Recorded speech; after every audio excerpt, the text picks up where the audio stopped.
This is Indiana High School Baseball on Kankakee Valley Broadcasting's WKVI.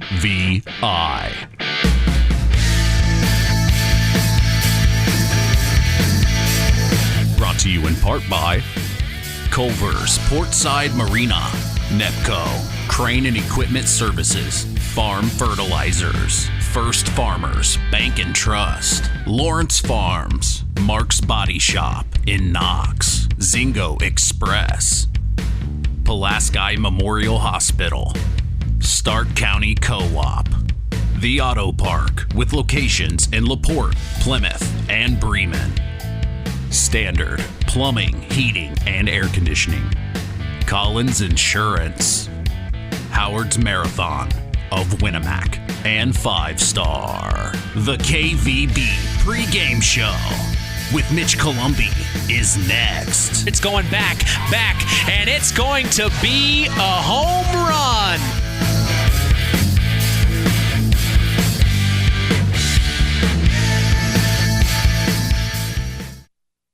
Five Star, the largest meat and grocery store in the area, focused on quality, value, and customer service. The 5 stars in the name of the store come from 5 family members of the original owners serving in World War II, each one represented by a blue star on a flag hanging in the front window of the family home. That's why even decades later, 5 Star is known for its dedication to service. Now that dedication means savings for you. 5 Star, one of the We Care stores, the area's largest meat and grocery store, focused on quality, value, and customer service. Located, you know where, in the Knox Mall.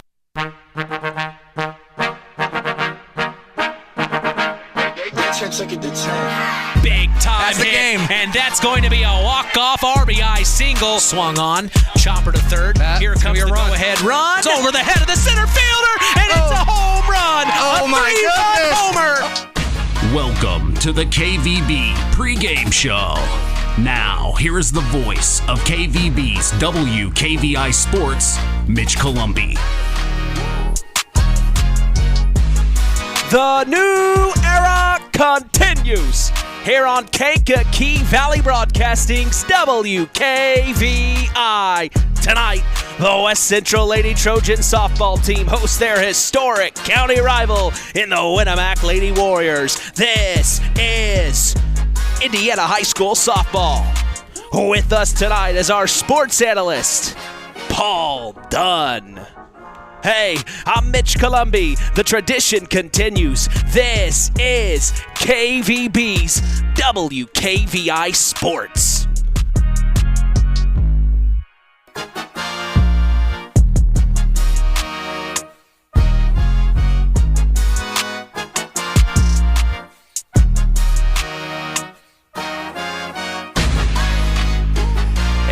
We welcome you to Trojan Softball Field in Francisville, Indiana, 47946.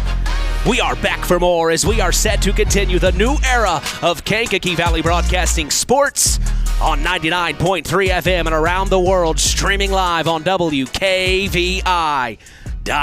Man, as we get ready for our very first softball broadcast of the 2024 spring sports season, we have talked with both head coaches of the West Central Lady Trojans, Brian Pilarski, and the Winamac Lady Warriors, Jenny Belcher, on the Saturday Sports Line. Of course, these two teams always seem to provide a competitive atmosphere when facing off against each other, no matter the sport.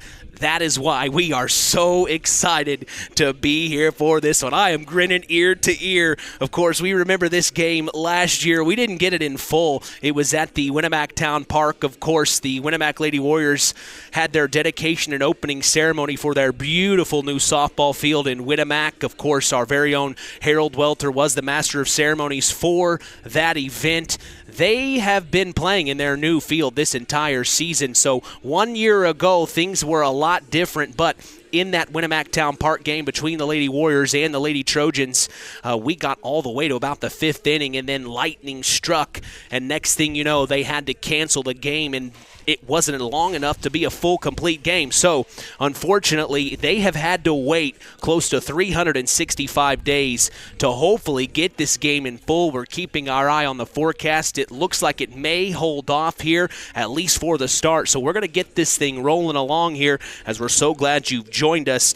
But when we look at the away team in today's contest, Winamac manager Jenny Belcher and her Lady Warriors started their 2024 campaign almost a month ago on March 21st against Tippecanoe Valley and won 6-5. They followed that up with a tough loss against South Central on April 6th. 6-3 was the final. They hit the road to take on Rochester and fell 3-0. Then last Saturday they beat Northfield big time 16-2.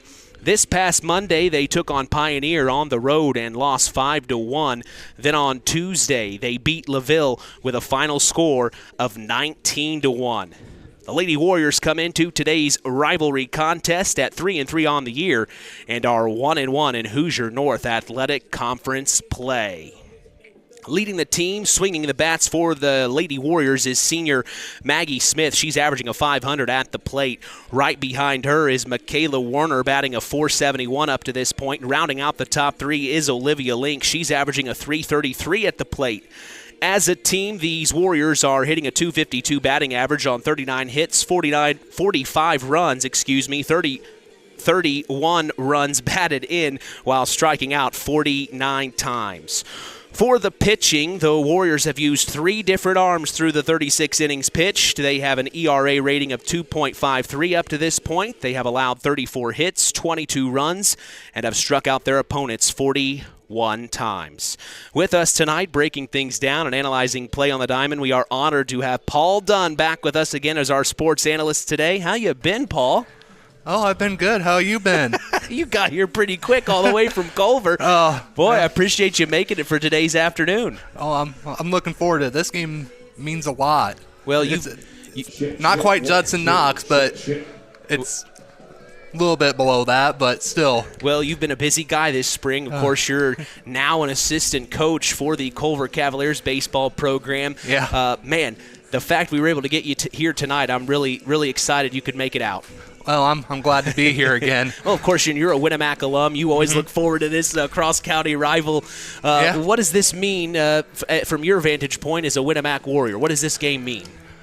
This is a game that you always got up for, and this is a game that's always close, no matter what the records say, all that stuff. This game's always close. Well, it'll be an exciting one. Your thoughts on the Lady Warriors? I know it's not much, but after hearing that quick rundown, what'd you think of the Lady Warriors? Well, ERA 2.5 is pretty good. Striking out 41, only allowing 34 hits. That's pretty good as well. Yeah, absolutely. Well, we turn the page and look at the West Central Lady Trojans. Head coach Brian Pilarski entered his 18th season leading this softball club of Francisville, Indiana. The Trojans come into this rivalry game. They come into this rivalry game hot, and I mean hot. They are undefeated at 7-0 right now as they started their season back on March 19th on the road against Westville.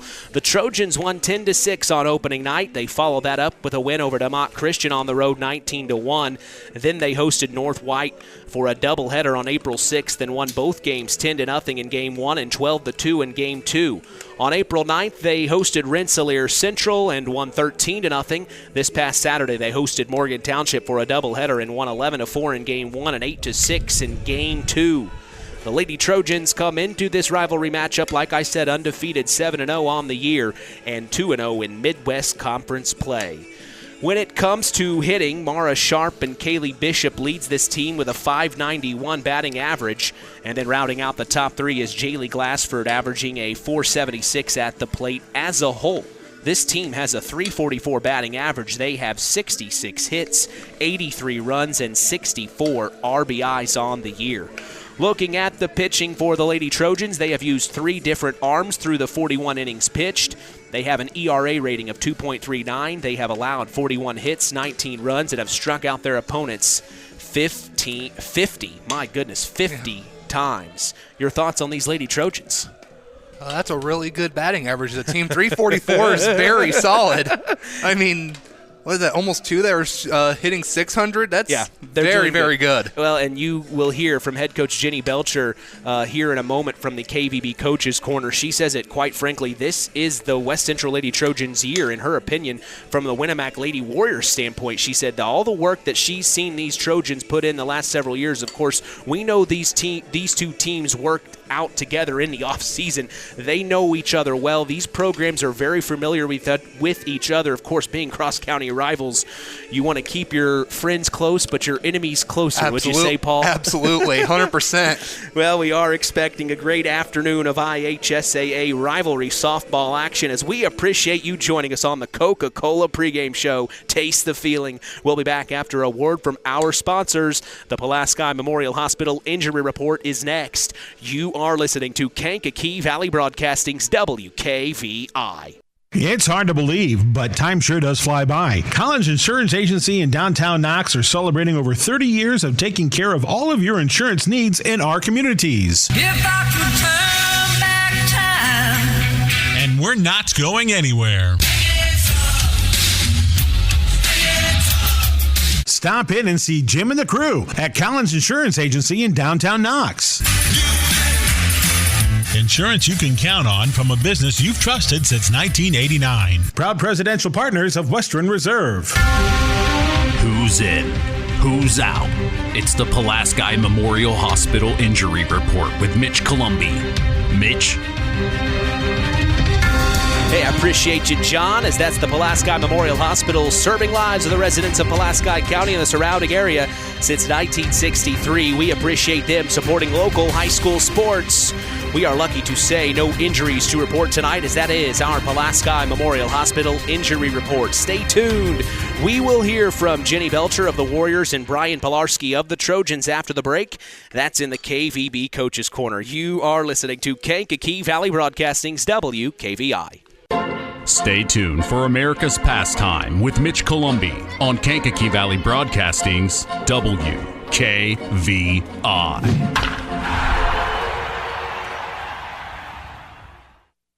Pulaski Memorial Hospital. Quality care closer to home.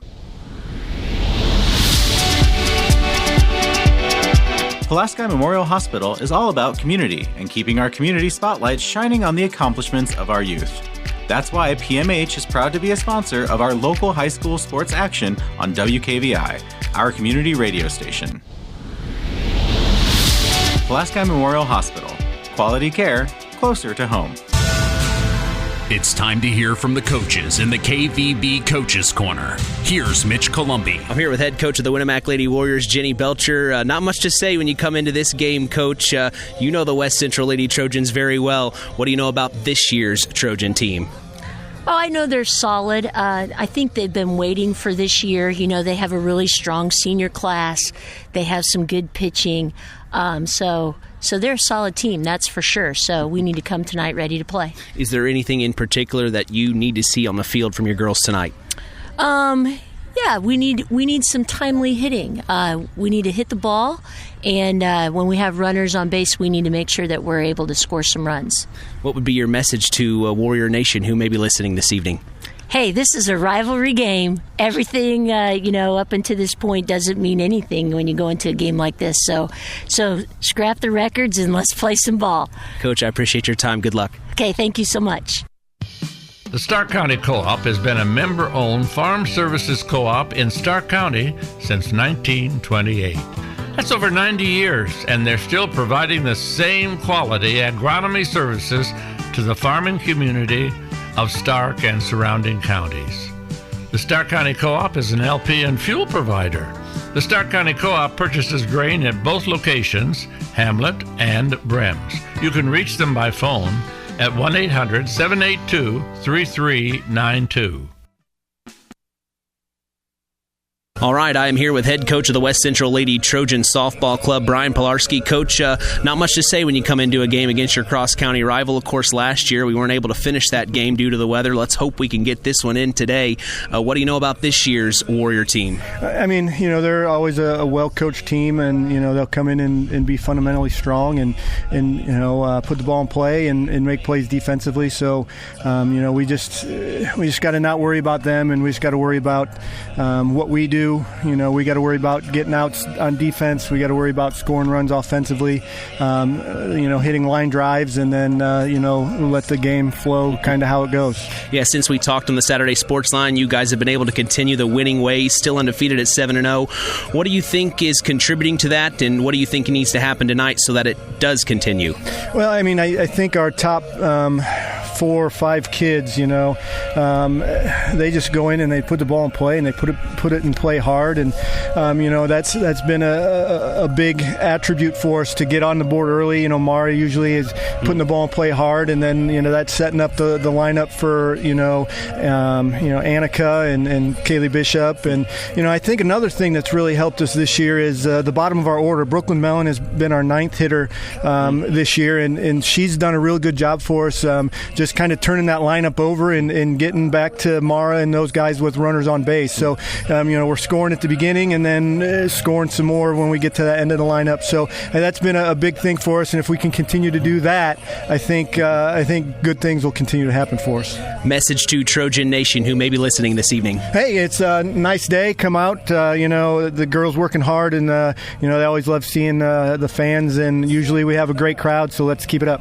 Coach, as always, I appreciate your time. Good luck tonight. Hey, thank you. Appreciate it. Hey folks, Auto Park Fort LaPorte has got some news for you. We now have the largest selection of pre-owned vehicles in LaPorte County. So if you're in the market, come and check us out, because right now is the best time to trade in your current vehicle. Not interested in purchasing a vehicle? That's okay. We'll buy yours even if you don't buy ours. Not currently in the market, but your car needs serviced? Come check out our newly renovated service department and let them take care of all your service needs. And remember, we're not just an auto dealer, we're an auto park. Time now for the keys to the game. Sponsored by the Auto Park, with locations in LaPorte, Plymouth, and Bremen. All right, as we get set for Indiana High School softball action, what are your keys to the game as a Winamac Lady Warrior, Paul? You just need You just need to ignore the records, ignore the ranking, because West Central is ranked in the top 10 in Class 1A. You just need to come out here and play your best game. All right, now flip sides. If you are the head coach for the West Central Lady Trojans, what do you want to see out on the diamond? You want to get your players on base. I mean, you have a high hitting percentage. You have a high number of runs batted in. You just want to keep that going. All right, that's our keys to the game, sponsored by the Auto Park, with locations in LaPorte, Plymouth, and Bremen. Time to sit back, pop open an ice-cold Coke and chill. The Coca-Cola pregame show continues. You're listening to KVB's WKVI Sports.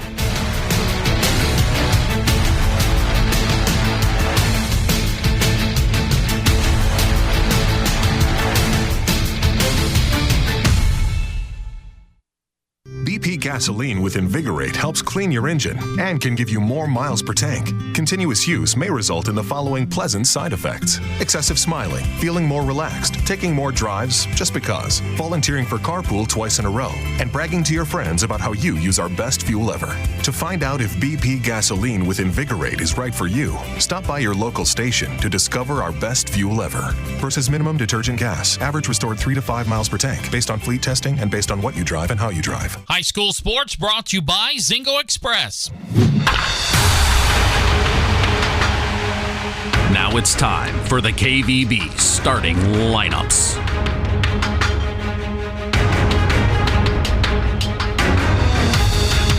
For the Trojans in the field to start today, we will see Sydney Mellon in left field. Mara Sharp is in center field.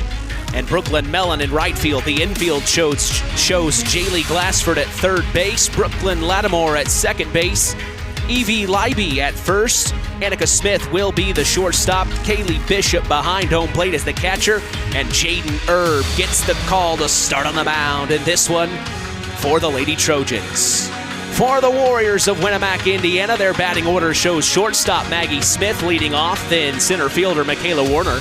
Designated player Adriana Hall bats third, and the catcher Corinne Combs is the cleanup hitter. Batting fifth will be right fielder Maggie Keller, then pitcher Brooke Roush. First baseman Brody Goodman bats seventh. Third baseman Lindsey Walters is at the 8 slot, and at the bottom of the lineup, we will see second baseman Izzy Decker. That is our starting lineups for today, as we will be back to get set for the first pitch. You are listening to Kankakee Valley Broadcasting's WKVI.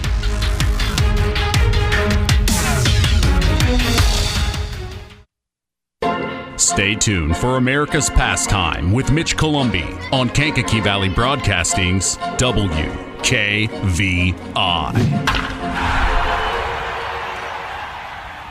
Culver's Portside Marina handles all water and recreational needs. When it comes to pontoons, Godfrey leads the industry in performance and quality, and Portside Marina has them in stock. From Sanpan, Aqua Patio, Sweetwater, and Monaco pontoons, if you're looking for a family boat, Culver's Portside Marina can help. Discover the evolution of the wake boat through luxury models offered from Centurion and Supreme Surf Boats. Yamaha Wave Runners and Kawasaki jet skis are on the showroom floor waiting. Located at 514 West Mill Street in Culver. Stop in or call them at 574-842-5000. Culver's Portside Marina. The tradition continues with Mitch Columbi on Kankakee Valley Broadcasting's WKVI. From Francisville, Indiana, welcome to game number 3 of our 2024 Spring Sports broadcast season, to see the Winamac Lady Warriors take on their cross-county rival, the West Central Lady Trojans. I am Mitch Columbi. The tradition continues here on Kankakee Valley Broadcasting, as WKVI will always be there. You can stay up to speed on local high school sports in this area by following us on social media. We are on Instagram at WKVI Sports, on X, formerly Twitter, at KVB Sports, and on Facebook at Sports to the Max. For all Kankakee Valley Broadcasting sports content, you can listen to us on your phone. Just go to one of our social media sites I mentioned and tap the link on our page. We are literally in the palm of your hand. Well, we are not only keeping our eye on this game here at West Central, we're also keeping our eye on the Winamac Warriors baseball game against the Twin Lakes Indians. We have on the line special guest Al Breifogel. Al, how are you this evening? Doing great, Mitch. Over here watching the Warriors warm up as they get ready to take on Twin Lakes. The 6-1 Indians are taking on the 2-2 Warriors tonight. Talking to Coach Hendricks before the game. A lot of games have piled up on us here. This is a makeup game. We've got a doubleheader conference coming up Saturday. Coach Hendricks says we're about out of pitching. So I think the Warriors played their best defensive game the other night at the home-and-home series with Pioneer. So looking forward to this. 6-1 Indians against the 2-2 Warriors. We'll be giving you updates. What a special night for WKVI fans and Warrior fans. Yeah, absolutely, Al. Appreciate you being there for us. Yeah, huge win over Pioneer the other night. Keep us up to speed. Send me text messages so we know to get back to you to keep us up to date on that game. Sure will. Got you guys covered. Warriors and Indians coming right up. All right, that is Al Breifogel on location for the Winamac Warriors Baseball Club. We appreciate him and his time, as we are proud to let you know the public address announcer today at Trojan Softball Field is Jared Glassford. With us tonight, we are honored to have sports analyst Paul Dunn along for the call, and I am Mitch Columbi, proud to be doing the play-by-play as we are set for Indiana high school softball action from Francisville, Indiana. Hey, Kankakee Valley Broadcasting is going to historic Wrigley Field to catch the Chicago Cubs take on the Cincinnati Reds Sunday, June 2nd. Hop on a chartered bus at KVB headquarters and be chauffeured all the way to the friendly confines. Enjoy all you can eat and drink. Yes, all you can eat and drink as we hang out on the historic rooftops. Call 574-772-6241 during regular business hours to save your seat and join KVB for Sunday Fun Day. Man, that'll be a lot of fun to get to Wrigley. I'm excited about that. Yeah, I just went to Wrigley for the first time last summer, and it was it's a experience beyond any other, no matter who you're a fan of in Major League Baseball. Well, and I've always heard the stories about being on the rooftops. You know, it's really something special. I believe Wrigley actually purchased a lot of the rooftops in the area, so it's just really a fantastic experience I'm looking forward to, and we invite everyone listening who is interested to contact us. Hopefully join us on Sunday Fun Day. But we're going to see the Winamac Lady Warriors and the West Central Lady Trojans tonight. That's where our emphasis is on. That's where we're thinking between these two teams. Of course, one of the athletes I wanted to bring up from Winamac was Maggie Smith, breaking the 800-meter record, I believe, there at Winamac. Unbelievable record that held since 1998. Maggie Smith breaks her second record at Winamac this season as a senior. I mean, my goodness, she's a 5-sport athlete. She's in track. I see her out here today. So the track team had her the other night. Now the softball team has her tonight. Yeah, she's just a jack of all trades is what she is. She is really something special. As we see out on the home plate, we see both head coaches, Brian Pilarski of the West Central Trojans and Jenny Belcher of the Winamac Lady Warriors, going over things. I believe that's Brian Bow, head umpire there tonight. Good to see him out and about. Of course, he does a lot of games in the area, really. Yeah. He's been around for a long time, so we should be in store for a good one tonight. We do want to stand by here. We're standing by for the national anthem here in just a few moments after they're done talking. But I'll tell you what, Paul, we keeping an eye on the Culver Cavs. I know you got a young group of guys, of course, those sophomore twins in the McEwen brothers. Give us a quick update on the Culver Cavs and what you can tell us you've seen so far this season. Well, I don't want to go too far into it in case Knox or someone's listening, because that's who we play on Saturday. You're going to be there, right? Yes, sir. Yes, sir. So we're started 1-3-1. Yeah, I know, and 1. We have a tie. We tied Marquette Catholic last night, and we just ran out of daylight in that one. We lost to Tri-Township, beat Argus, and lost a couple to LaVille. But yeah, we've had some trouble getting the bat on the ball so far this year. And maybe that just could be early season jitters, whatever. But hopefully we can get it turned around, because it doesn't get any easier from here. Well, I was talking with our sports analyst on Tuesday night, Kevin Hannon, and he said you really don't get a gauge of a baseball club until you're about 10, 12 games into the season. The first few weeks, or actually the first couple weeks, he said, are just really kind of getting into the flow of the game and understanding situations. Of course, in baseball, you know, the situations that can happen. When one thing happens, another thing follows. It's really I've learned it's an interesting sport to follow, baseball and softball in that regard. Yeah, what we had last night, how we tied the game, was maybe the most bizarre thing I've ever seen in my life. Really? Yeah, so we had a passed ball that led to a runner from first and second both scoring. Then that tied the game. Jeez. It just, I almost want to say a comedy of errors but I don't want to take anything away from us. But just Marquette just made some amazing plays there. Well, they made some amazing plays, but then near the end it just got really weird once it started to get dark. It's like no one could see the ball anymore. Right. Well, everyone's getting excited here at West Central Trojan softball field. This is getting exciting here. Both the Winamac Lady Warriors are going through the starting lineups, as well as the West Central Trojans. Of course, we went through that a moment ago. We'll go through it again for the Trojans in the field to start today. We will see Sydney Mellon in left field. Mara Sharp is in center field. Brooklyn Mellon is in right field. The infield shows Jaylee Glassford at third. Brooklyn Lattimore is at second. Evie Leiby at first. Annika Smith will be the shortstop. Kaylee Bishop behind home plate as the catcher, and Jaden Erb gets the call to start on the mound for this one. In this one for the Lady Trojans. For the Lady Warriors, their batting order shows the shortstop, like we just talked about, Maggie Smith. She is leading off tonight for the Lady Warriors. Then center fielder Michaela Werner. Designated player Adriana Hall bats third, and the catcher Corinne Combs is the cleanup hitter. Batting fifth will be right fielder Maggie Keller.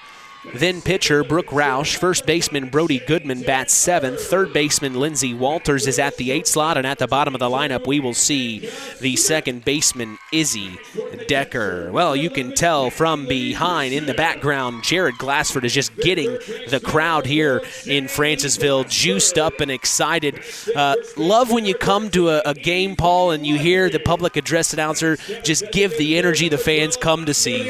Yeah, I try to give that when I do the public address announcing at Culver basketball, so it's nice to see a PA announcer bring some energy to the game. Yeah, you can see Trojan Nation standing up, clapping, very proud of their Trojans this season. Undefeated Trojans, 7-0, looking very good. So we're going to take a pause here for our national anthem as I turn things over to our PA announcer, Jared Glassford.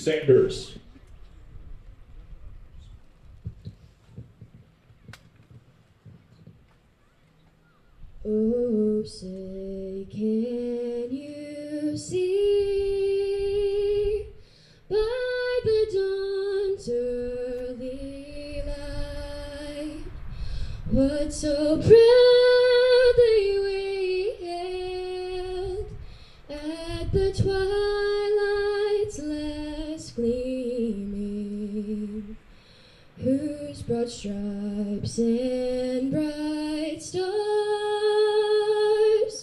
through the perilous fight o'er the ramparts we watched were so gallantly streaming, and the rockets' red glare, the bombs bursting in air, gave proof through the night that our flag was still there.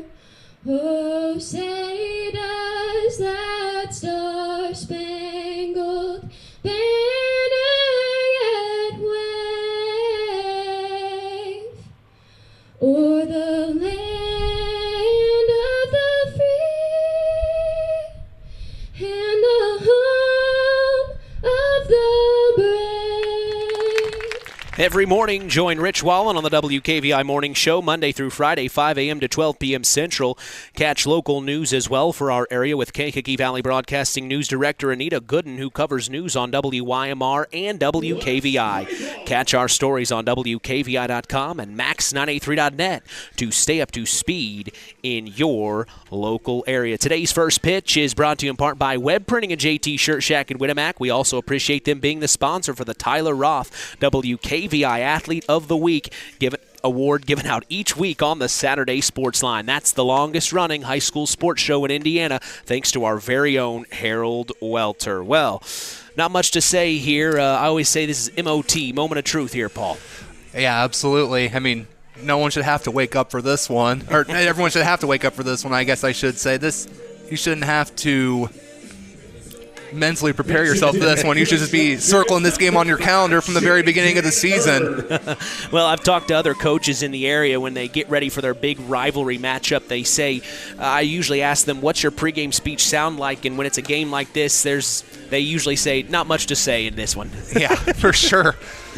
So we are going to see here step up to the plate first for the Winamac Lady Warriors. Maggie Smith, the senior, just broke her second record at Winamac earlier this week on the track team. Now here she is on Thursday night batting first against the West Central Lady Trojans in the cross-county rivalry. Yeah, my goodness. She's had one heck of a week is what she's had.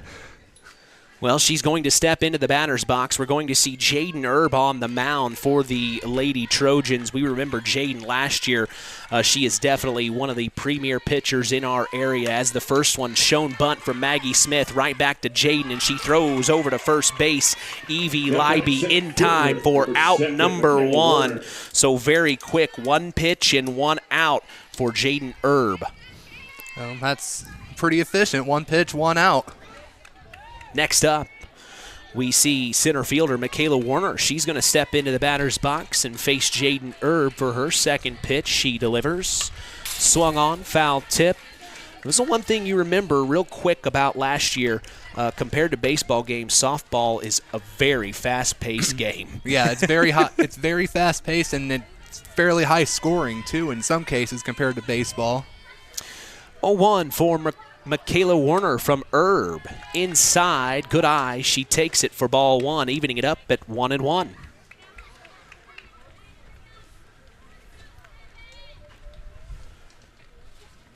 This is the big cross-county battle. Nobody misses here in Pulaski County as the 1-1 is delivered from Erb. Popped up high by Warner and fouled out of play. So you got the 1-2 count now. This is the pitcher's count. They're going to try to fool the batter, maybe throw something a little bit outside, see if they get her to chase on it. Well, seeing Erb from this vantage point, you really see the velocity she has on her pitches. Oh, yeah. The 1-2 from Erb.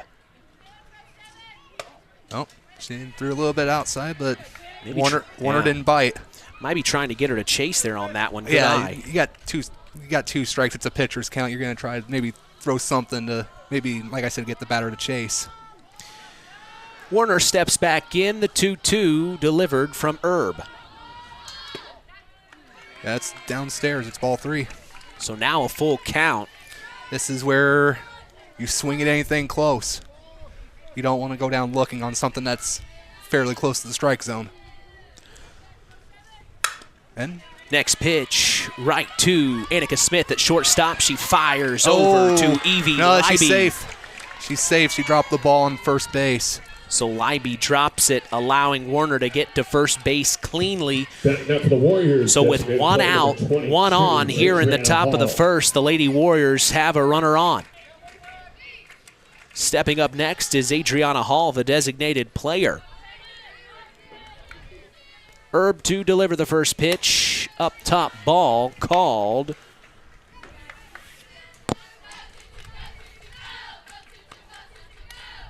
Hall, a .250 batting average coming into this afternoon. She stares down a 1-0 and swings and misses for strike one. This is her 14th plate appearance of the season. An opportunity to do something here against Jaden Erb.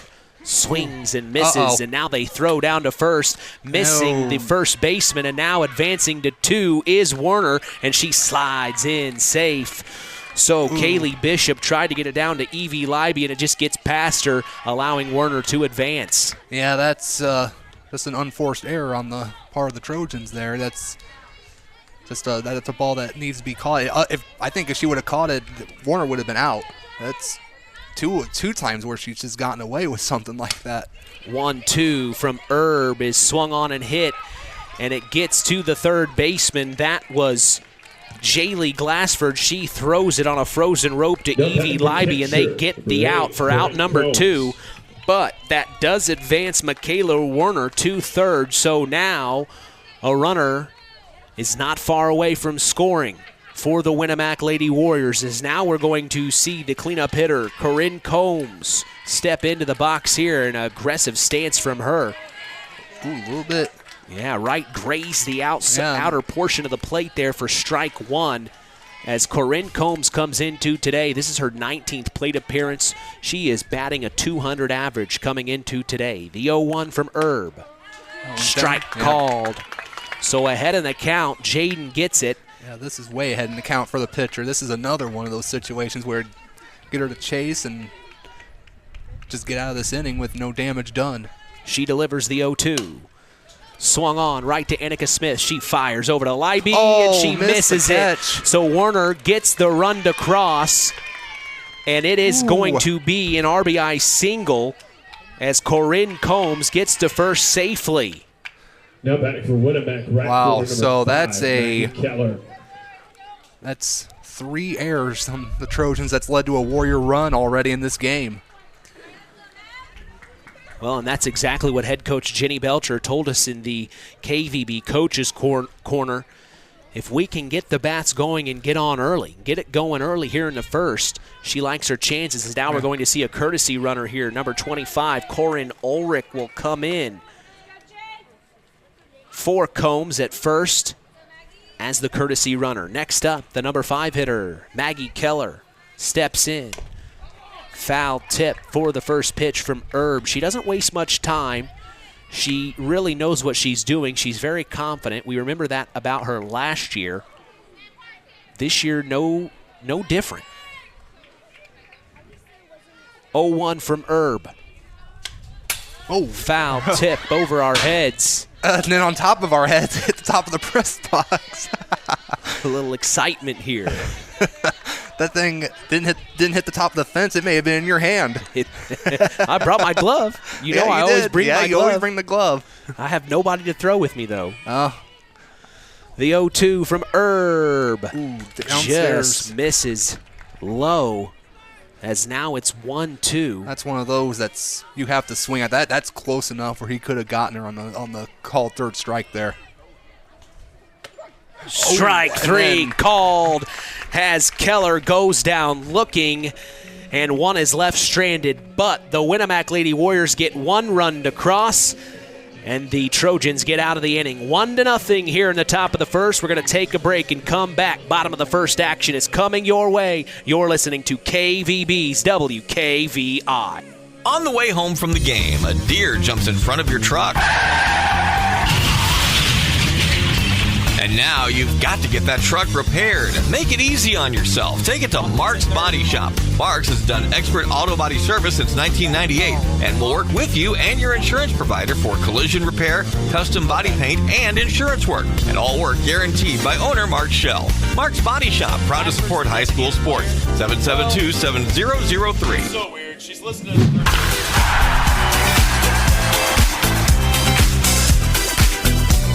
Today's broadcast is brought to you in part by Nepco Crane and Equipment Services, specializing in mobile crane service.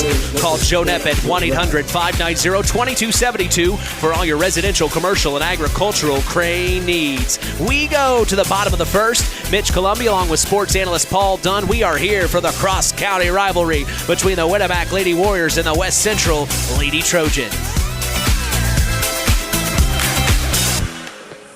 Well, 1 run crosses for the Winamac Lady Warriors. A pretty good start to this game. Of course, the Trojans come in undefeated at 7-0, Paul. A great start for your alma mater. Yeah, a good start for the Warriors in this game. Aided by a few mistakes on the Trojans' part, but you take the runs however you can get them. Well, for the West Central Lady Trojans, we are going to see center fielder Mara Sharp. Sharp is stepping into the batter's box for her first plate appearance this evening. Sharp, of course, comes into today batting a .591, like we mentioned in the pregame. My goodness, she's doing so well. This is her 27th plate appearance of the season. Well, that's what you want as a leadoff, someone who can just reliably get on base. First pitch offered from the pitcher Brooke Roush is a ball outside.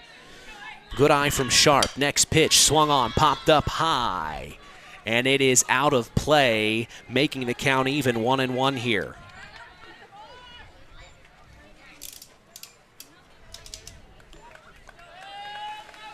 First time we've seen Roush. We didn't see her last year. Of course, they had some seniors graduate that we remember. Roush comes into tonight having to probably go up against the toughest team that she's had to face yet this season. Yeah, no kidding. So a lot is on her shoulders here as the 1-1. Swung on by Mara Sharp. A foul tip hits the fence in front of us. Now 1-2. Watch for something a little bit outside if you're the Trojans here. You want to... He's probably going to try to get her to chase on something. Yeah. Especially their leadoff. Here we go, the 1-2. Oh. Foul tip out of play, and I think that shows you right there why Mara Sharp has the batting average she does. She doesn't give up. She's very confident. Oh, yeah. Yeah, anything close you swing on and try to get the pitcher to give you what you want.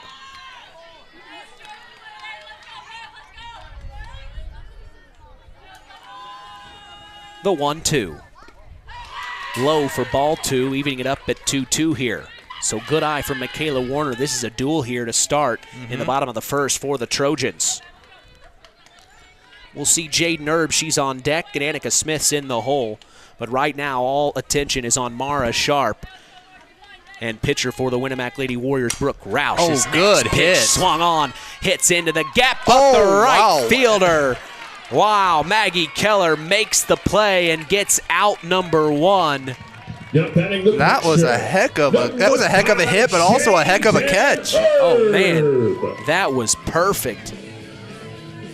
Running towards center field, reached her glove out and caught it. Yeah, that was probably no more than a foot from being over her head. Maggie Keller showing the athleticism on that play as now we see the pitcher, Jaden Erb, step into the batter's box at the number 2 hitter. First pitch is outside for ball number 1 from Werner.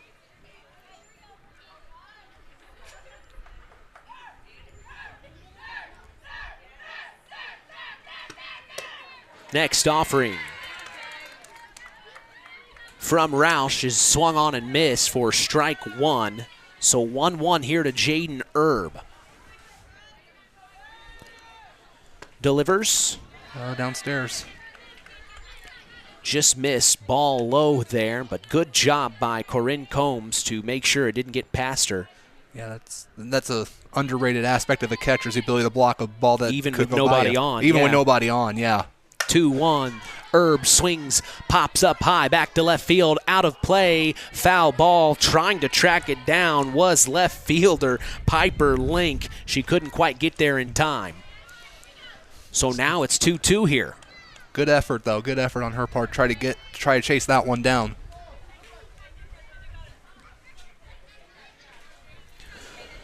Roush, the 2-2. Inside. Got the full count. Erb stayed strong, almost looking like she was trying to take it. Yeah. Get on base any way possible. Any way possible. The full count. Foul ball. Foul out of play, and 7th pitch at the at-bat coming up. Nobody on with 1 out here in the bottom of the first. Full count here as we see a duel between Jaden Erb and Brooke Roush. These Lady Trojans, as we talked about in the Coca-Cola pregame show, they can get the bat swinging. Yeah, almost 400 batting average as a team is a very solid number. Another foul ball, so this at-bat continues. She is fighting here.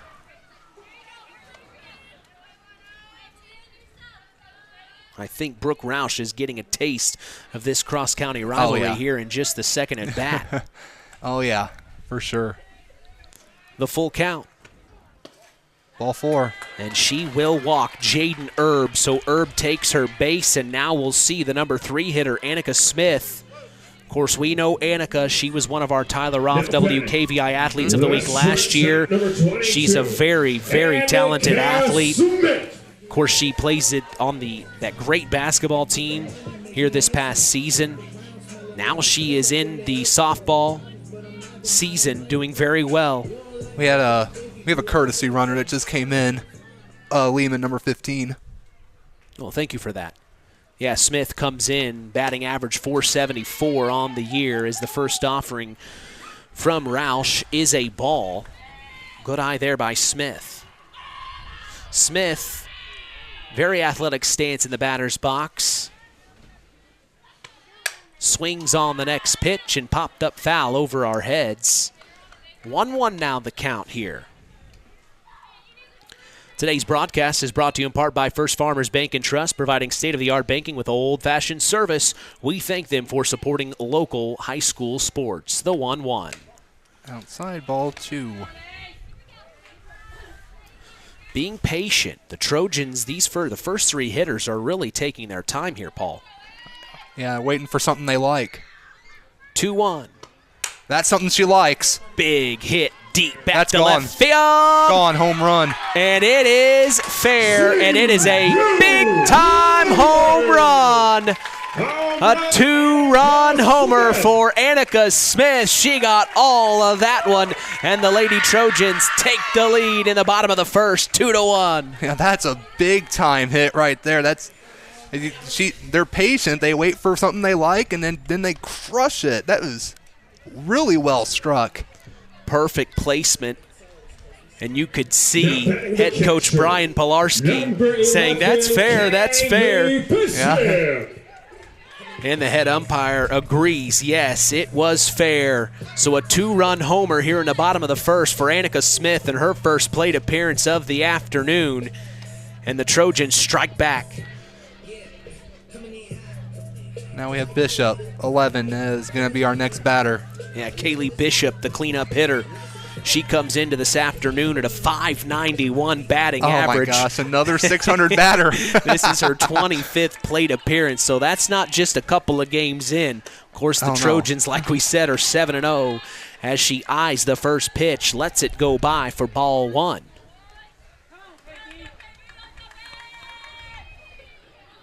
Roush, the 1-0. Swung on, right to Maggie Smith at the shortstop position, and she throws it over to first. And it is in time to Brody Goodman for out number 2 here in the bottom of the first. Left baseman number 4, Jaylee Glassford. So we have Jaylee Glassford coming up now. So Jaylee Glassford will come in here, the number 5 hitter. Glassford, 476 on the year. Oh, takes the first one right down the middle.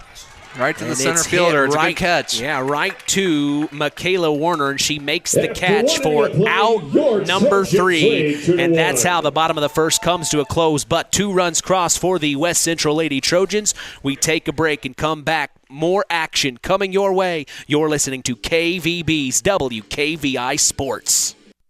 When you grow up on the land, you have an appreciation for it. When you grow up and work on a family farm, on land that is shared by members of a family, all working together as a team, that appreciation grows even more.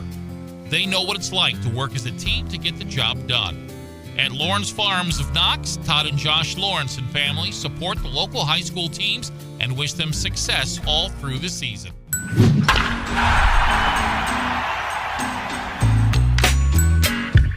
This afternoon's game is brought to you in part by Howard's Marathon of Winamac, serving Pulaski County for 44 years. Call 574-946-6894 and ask for Howard or Dean. We thank them for supporting local high school sports and being part of this wonderful tradition.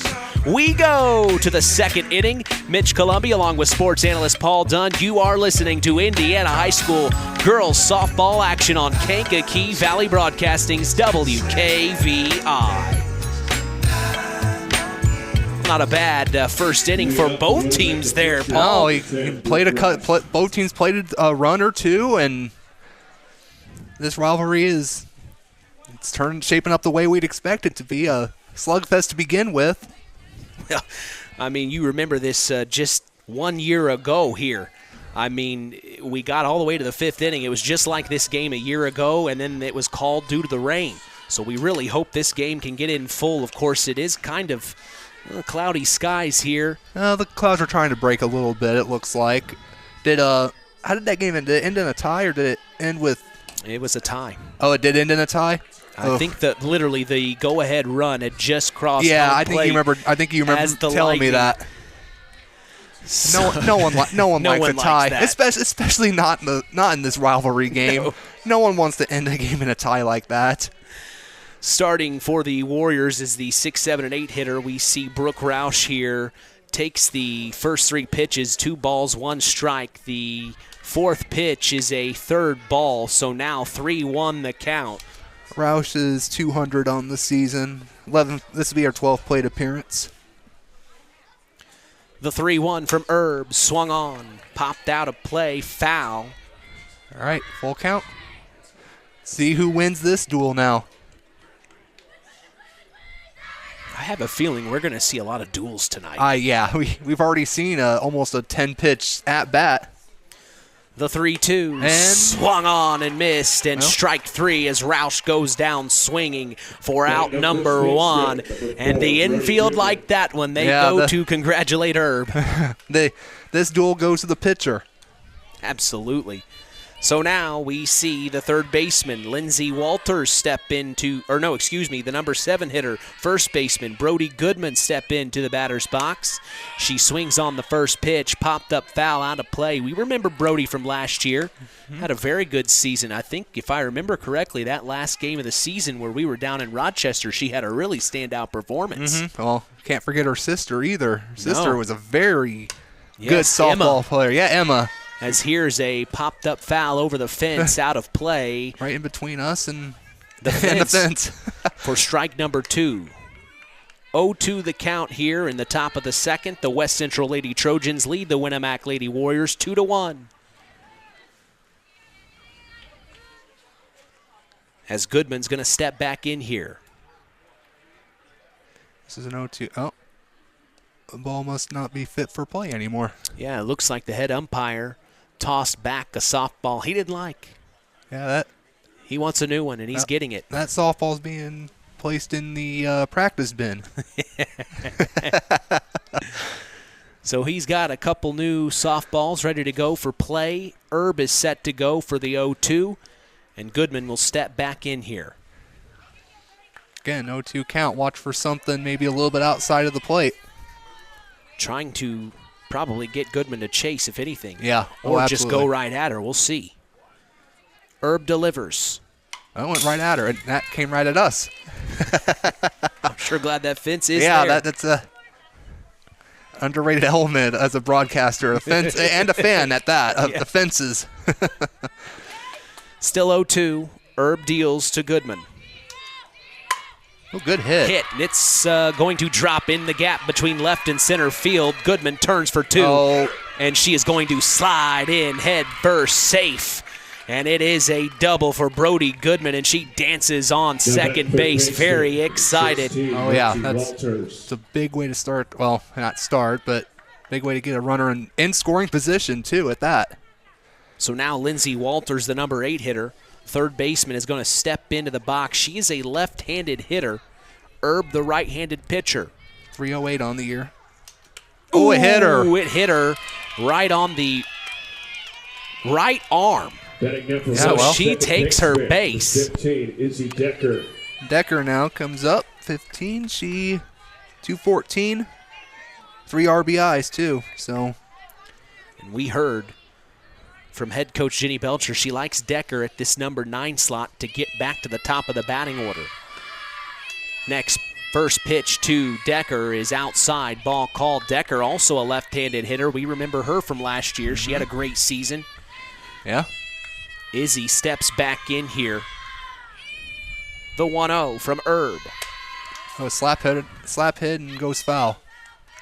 That was one thing I was really interested about last season. You were telling me about the slap hit, and now that we come back around this season, it's just a really cool way to get on base. If it works. Exactly. The 1-1 from Erb. Swung on and missed by Decker. She wanted that one. Yeah, she looked like she was almost trying to kill that one. And why? I mean, why wouldn't you want to? Yeah. I mean, that'd be a 3-run homer. The 1-2 from Erb. Hits it right to the second baseman, and then they throw over to first for out number 2. So good job by the second baseman, Brooklyn Lattimore, to then get it over to Evie Leiby for out number 2. But it advances the runners to second and third. So now 2 runners in scoring position with the leadoff hitter, Maggie Smith, coming back around for her second plate appearance of the afternoon. Yeah, she did her job to advance those those runners to get them in scoring position. Now almost any hit will score here if it gets into the outfield. First offering to Smith is outside. Ball called. Smith, just an outstanding athlete at Winamac. 500 batter. You'd almost wonder if they would just put her on base just to force out at any at any base. 1-0. Swung on and missed. Smith wanted it.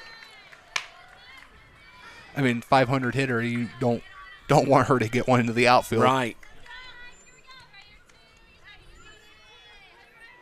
When talking with head coach Jenny Belcher, it's interesting. She said how they have to split time between track and softball for Maggie as she takes the next one for a ball outside. It can't be easy. It can't be being easy. a dual athlete. No. It really can't be. Well, and she's not the only one in our area. There are there's many dual athletes, several sport athletes in our area as Smith swings and misses on the next one, evens the count at 2-2 here. It's a heck of a dedication, too. If you're playing more than 3 sports, that is one heck of dedication. Well, and then 2 in the same season. It's just really incredible. 2-2 here from Erb. Foul ball. Smith tried to slap hit.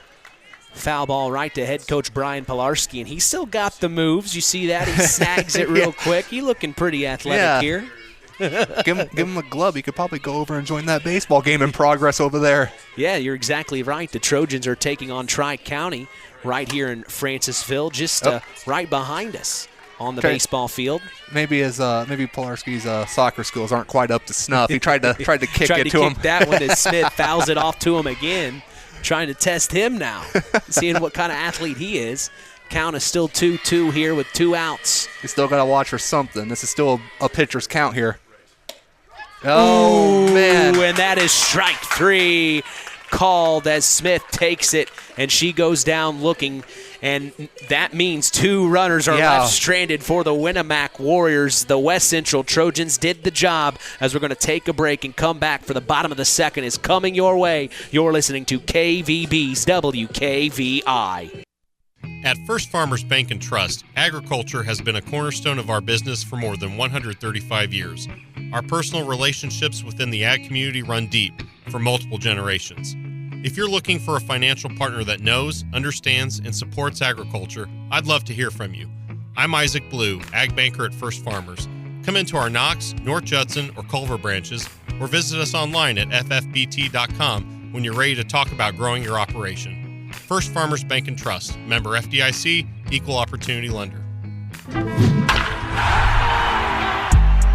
Tonight's game is sponsored in part by McGrath Refrigeration, a family-owned business since 1967, and your local Armstrong Air dealer. Call them for all your heating and cooling needs at 574-772-3575. McGrath Refrigeration, where the temperature is always just right. Hey, we also thank Farm Fertilizer for sponsoring tonight's broadcast. Call them at 574-867-2441. That's Farm Fertilizer, helping to move the bar on yield and crop investment returns. We go to the bottom of the second. Mitch Columbia along with sports analyst Paul Dunn. The Trojans are up to bat now. We are going to see number 13. It's the 6-hitter, Evie Leiby. She steps into the box for her first plate appearance of the afternoon. We still see Brooke Roush on the mound for the Warriors as her first pitch is a strike call right down the middle. Well, Leiby is a .250 batter. This is going to be her 16th plate appearance coming up here. The 0-1. Had 3 hits and a double this year. Leiby swings and misses. Strike 2 now, and ahead in the count. Roush is feeling good here. 0-2 from Roush. Ooh, that was that was one of those trying to get her to chase ones. That was pretty close to the zone too. 1-2 the count now. Leiby will step back in. She gets it in play, picked up by the second baseman. That's Izzy Decker, and she throws over to first in time. Brody Goodman gloved it just perfectly for out number 1 here in the bottom of the second. 12, Amelia Hoffman. So now here's the third baseman, Amelia Hoffman. She is a left-handed hitter, steps in to take on the right-handed pitcher, Brooke Roush. First offering low and outside for ball 1. Hoffman, 125 on the season so far. 10th plate appearance.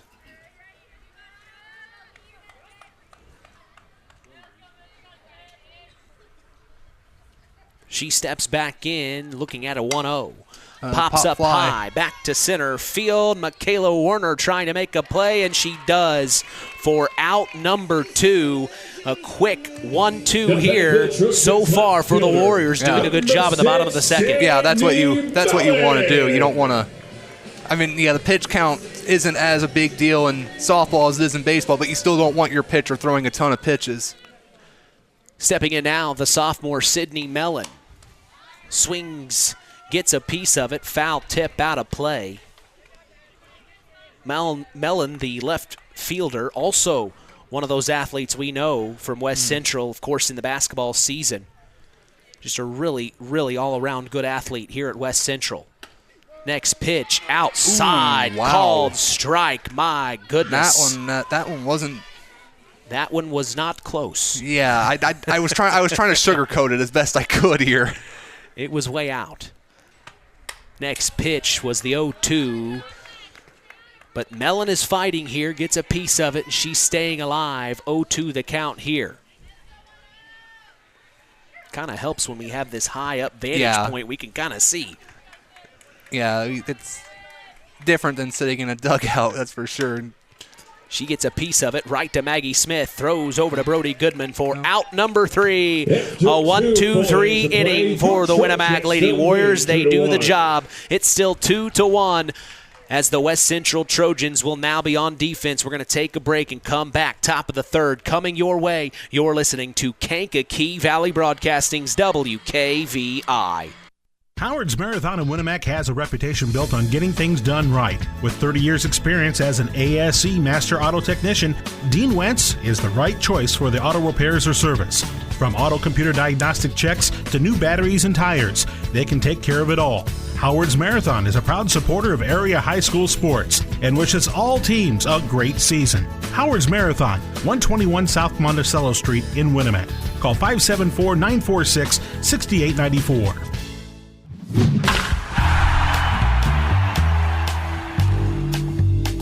Continuing the tradition here on KVB's WKVI, I'm Mitch Columbi. So glad you've joined us here on April 18th, 2024. Just past 5:30 p.m. Eastern, 4:30 p.m. Central, wherever you are, we're so glad you've joined us. As we go to the top of the third, we will see the number 2 hitter of the Winamac Lady Warriors, Michaela Warner, step into the batter's box. Jaden Erb still on the mound for the Lady Trojans. As the first pitch offered is swung on and hit right to the third baseman. That is Hoffman. She's safe, dropped it again. My goodness. Amelia Hoffman gets it over to Evie Leiby, and unfortunately she drops it. So that means Michaela Warner is on first, safe. Oh, man, that's tough to swallow. That's the second time she's been on base on error. Now we see... And that's Adriana Hall, excuse me, I'm sorry. Oh, you're good, Hall, 250 on the year, 12 plate appearance. Only a freshman, too. She takes the first pitch for a ball. Next offering up top, ball 2. I was going to give you the tell you that Warner is actually their third best hitter on this team, and had just been gotten on base on Aaron a couple of times, and that definitely won't help the percentage, but it gets a base runner, and that's all that matters in a game like this. Exactly, especially this type of game. Oh yeah, good eye there. So 3-0. This is a hitter's count. She lets that one go for strike 1. She looks down to head coach Jenny Belcher. She said, "That's all right. Keep your head up." That wasn't a particularly well placed pitch for a good hit. That was a little bit up and to the right. You don't want that. That's a pitch that you want right there. Popped up back to the left fielder, and it is gloved by Sydney Mellon, who gets out number 1 here in the top of the third, but Warner is still on first, and now we see the cleanup hitter Corinne Combs step into the box for her second plate appearance of the afternoon. She reached on air the first time as well. It was it wasn't a good first inning for the Trojans when it came to that. And that one's popped. First pitch swung on and popped foul out of play. Almost, so 0-1 here. Almost into the right field side of the baseball field over there. Yeah. It's not too far.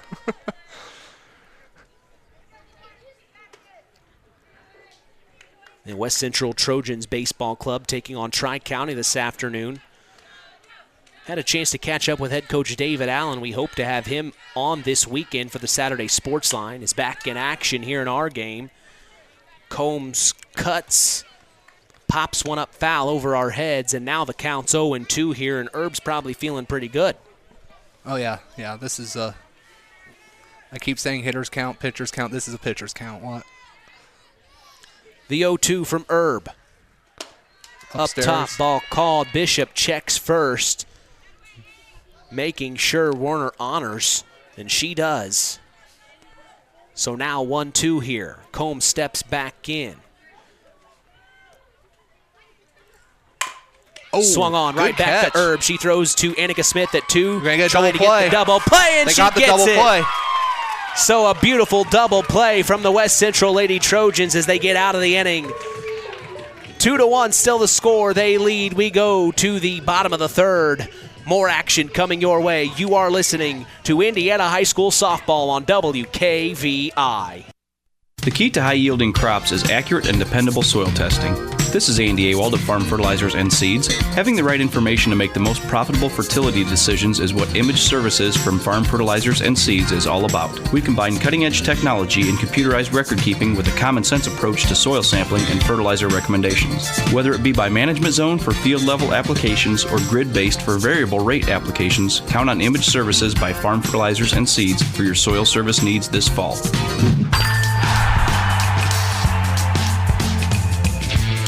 Mark's Body Shop in Knox is proud to be part of the broadcast this evening. If you ever need collision repair, contact Mark at 574-772-7003. Mark told me they're hiring. Get your applications ready and turned in for consideration at Mark's Body Shop in Knox. We go to the bottom of the third. Mitch Columbia along with Paul Dunn. Turning out to be a fantastic afternoon of Indiana High School softball, Paul. Oh, yeah, absolutely. I mean, we're a little worried about the weather, maybe a little bit, but it looks like it's going to hold off at least until tonight. Well, and time is flying by here as both teams know each other very well from the offseason.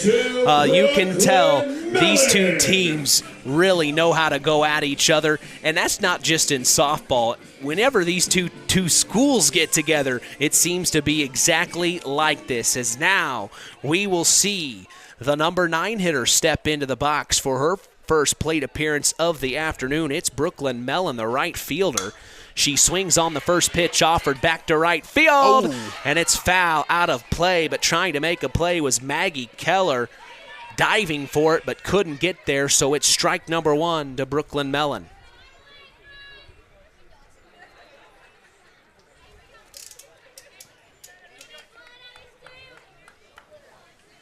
Mellon steps back in.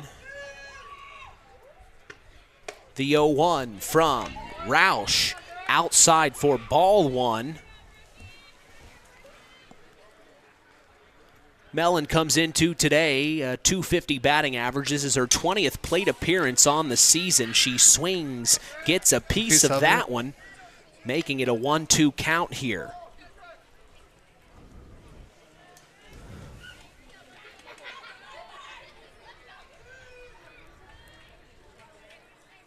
The 1-2.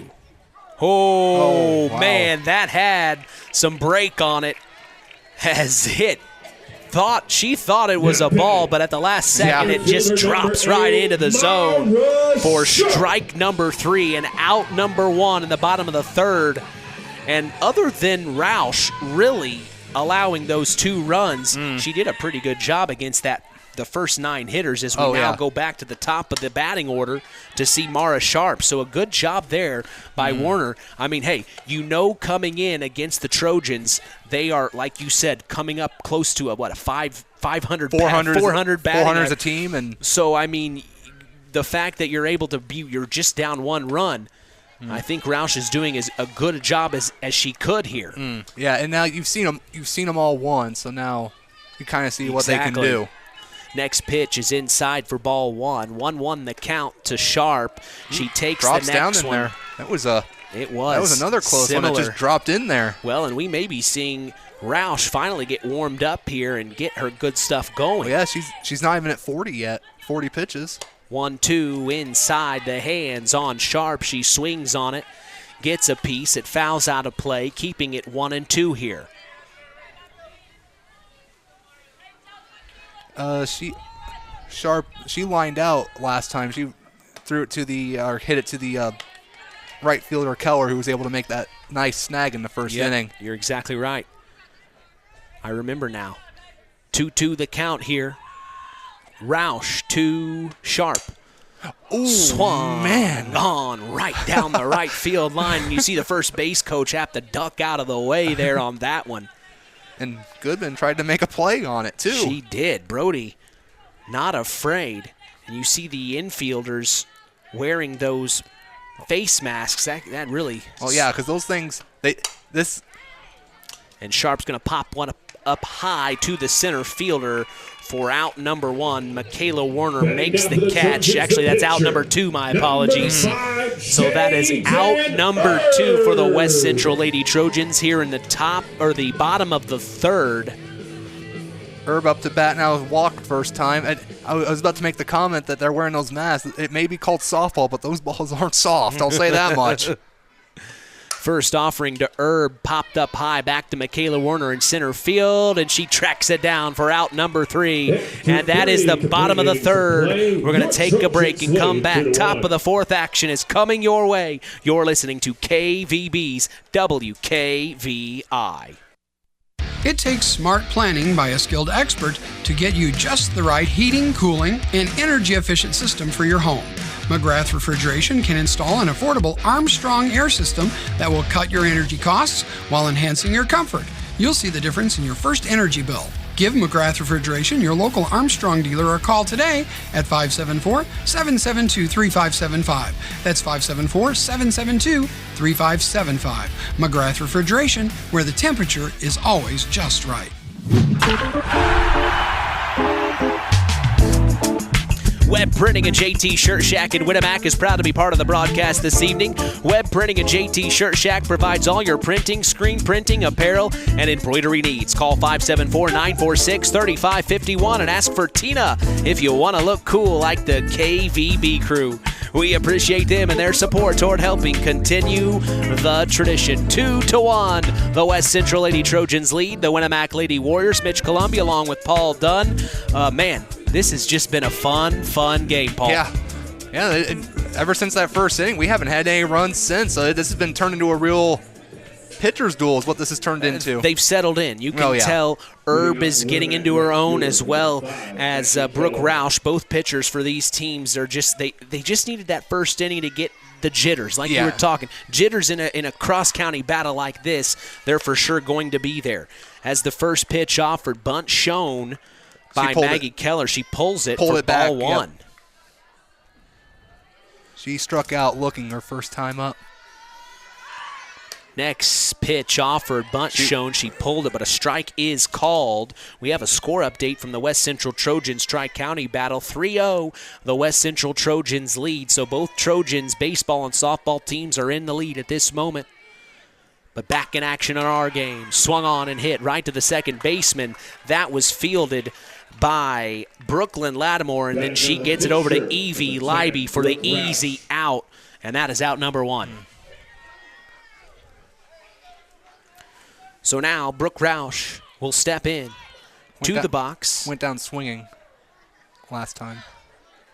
See if she can make something happen here as Herb delivers. The first pitch is a ball low. It looks like we got Goodman on deck, it looks like.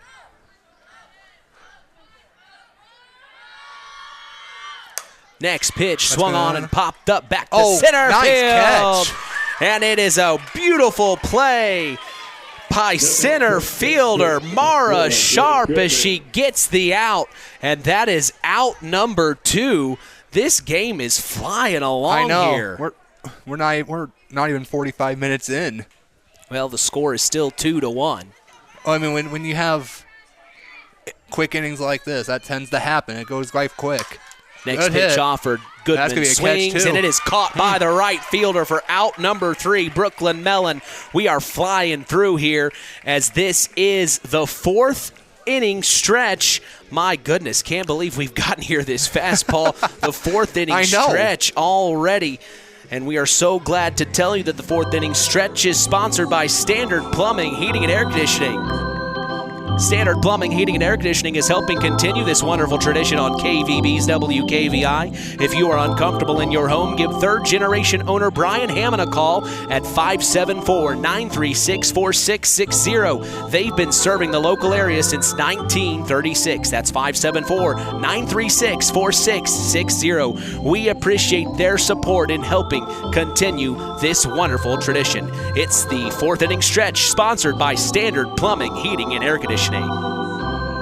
Since 1936, Standard Plumbing, Heating, and Air Conditioning have always taken pride in doing the job right. Third-generation owner Brian Hammond and his family have always set the standard when it comes to taking care of all your heating and cooling needs. Making your home a comfortable home is the absolute top priority. If you are uncomfortable in your home, give them a call at 574-936-4660. Follow them on Facebook. Let Standard Plumbing, Heating, and Air Conditioning help you take control of your comfort. Back for more here in the bottom of the fourth at Trojan softball field. It's 2-1. I said that. 2-1 is the score here in the bottom of the fourth. Mitch Columbia along with Paul Dunn. We're so glad you've joined us here on KVB's WKVI. We start the bottom of the fourth with number 22, the number 3 hitter, Annika Smith. She steps in for her second plate appearance this afternoon, Paul. Yeah, and she's the reason why the Trojans lead right now. She hit the 2-run homer to the left field. So she's already having a great afternoon. She takes the first 2 pitches for ball. So 2-0 the count here. If you're just making sure, if you're Roush, that you just don't give her a pitch that she can drill like she did the first time. 3-0 count now. And she is going to walk Annika Smith. And I wonder if that was maybe intentional. You don't want to give Annika anything she likes, because she will swing away and make it happen, that's for sure. And now we're going to see the cleanup hitter, Kaylee Bishop, here. Not the best part of the lineup for the Winamac Lady Warriors, but in terms of the Trojan side of things, this is part of the lineup they really are doing they're excelling at this season. Mm-hmm. If you have a middle of the lineup pack that can hit like this group does, then usually your 5 through 8 batters are usually your quote-unquote weaker hitters. So Bishop pops one up high. Maggie Smith, the shortstop, tracks it down, and that is out number 1. But 1 on, 1 out, bottom of the fourth, 2-1, the West Central Trojans lead the Winamac Lady Warriors. First pitch from Roush to Jaylee Glassford is a ball low. She lined out the center last time. The 1-0. Up top, ball called. It's been a very efficient game for both pitchers, really.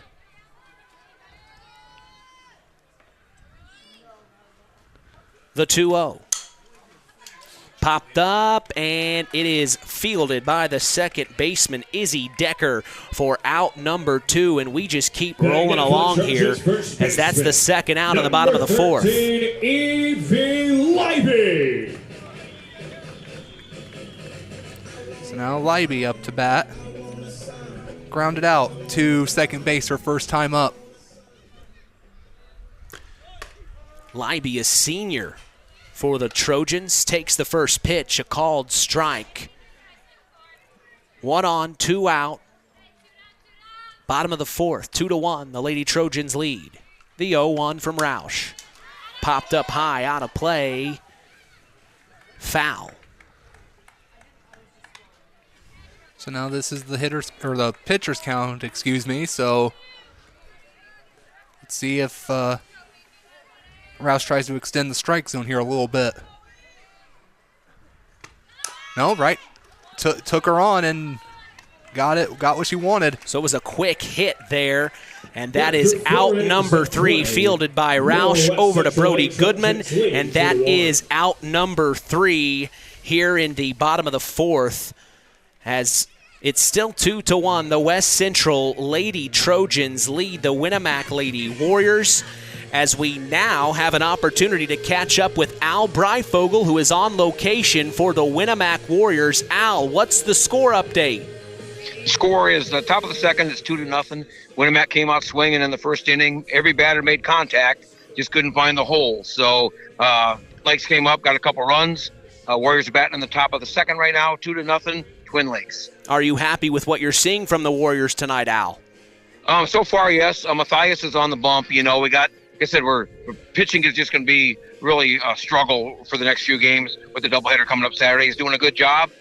We just had, one or two little miscues on the field, and they end up with 2 runs. So far, I like the way he's pitching, and we're coming out swinging the bat. All right, Al, we'll catch up with you in a bit. We appreciate you. Okay. All right, that is Al Breifogel on location for us. The Winamac Warriors taking on Twin Lakes. Interesting battle there. But back in our game, the Lady Trojans lead 2-1 over the Winamac Lady Warriors, and a bunt is shown by Lindsay Walters, and it goes foul. Ooh, that was an interesting little sequence there, because I thought maybe he was going to call her out because it hit her bad when it was fair.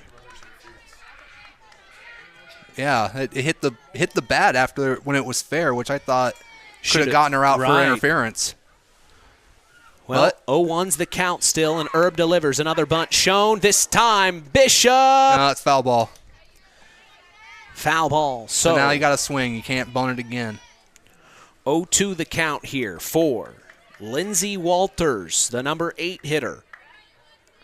Her second plate appearance of the afternoon. Mm-hmm. She got hit by a pitch the first time she was up. The 0-2 from Erb to Walters. Foul Swung ball. on and foul tip to the fence. Keeping it 0-2 here, and Erb is fighting. So is Walters. Erb to deliver. Outside, trying to get Walters to chase. And she thought about it for a second. So that makes it 1-2 here. Top of the fifth, 2-1. The Lady Trojans lead. Still a pitcher's count.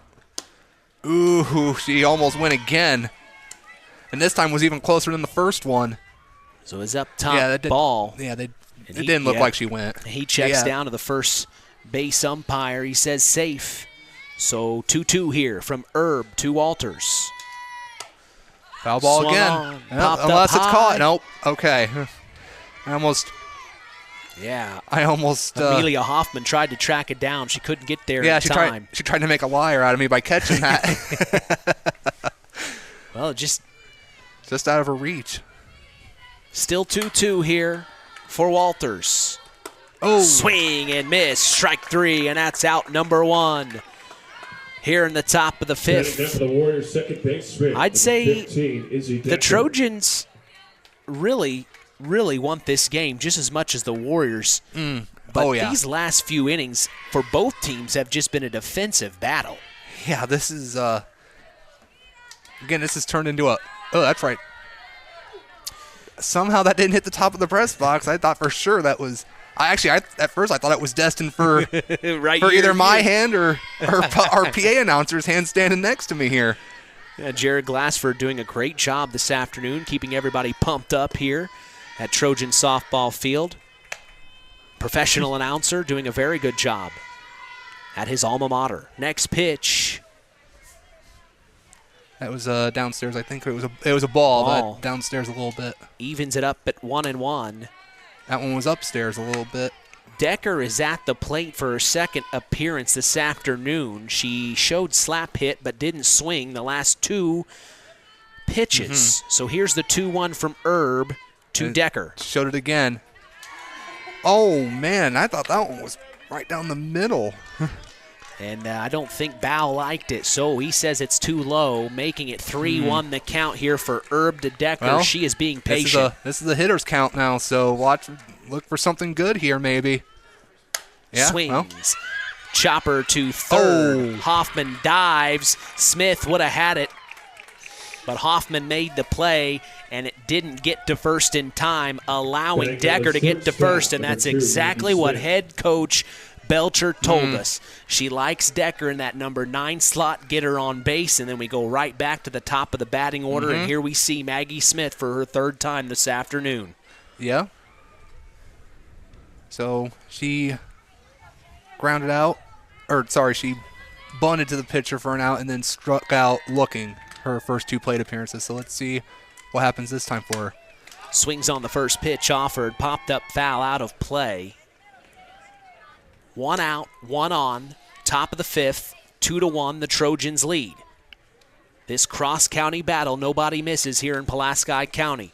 You see Winamac Warrior Nation in full force here, as well as Trojan Nation, also in the outfield. They are here supporting their teams, as here's a bunt right back to Jaden Erb. She makes the catch, throws over to first, and they get the double play. That was, the moment that was popped up, that was trouble. So that is out number 3. And the West Central Trojans are up to bat next. We take a break and come back. Bottom of the 5th action is coming your way. You're listening to Kankakee Valley Broadcasting's WKVI. Real magic is everywhere. It's in your mom's cooking, in 4-hour dinners with friends, in that first bite of something new, and in the fizz of a Coca-Cola. Now with so many options for less than $5, the Coca-Cola Value Collection will help you make the most out of every magic moment for so much less. Taste the magic for less with Coca-Cola.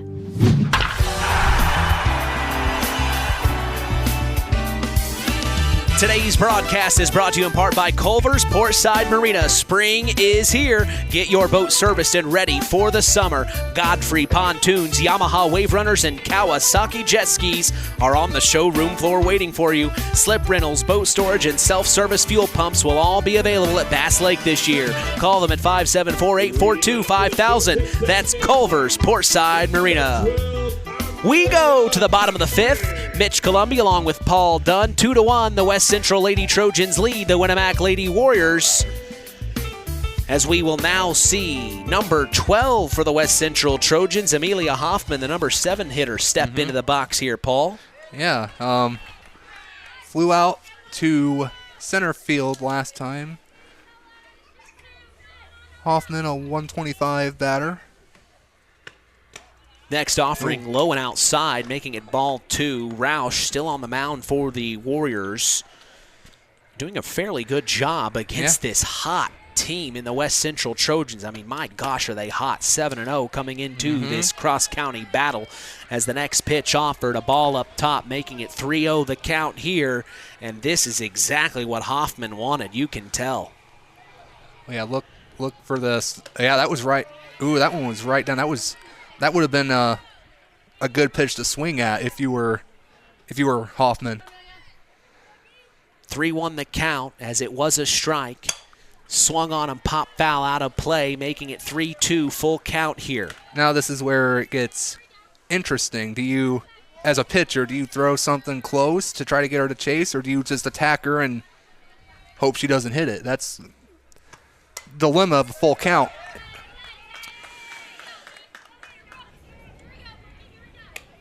Next pitch is a foul tip out of play. Still a full count here for Roush.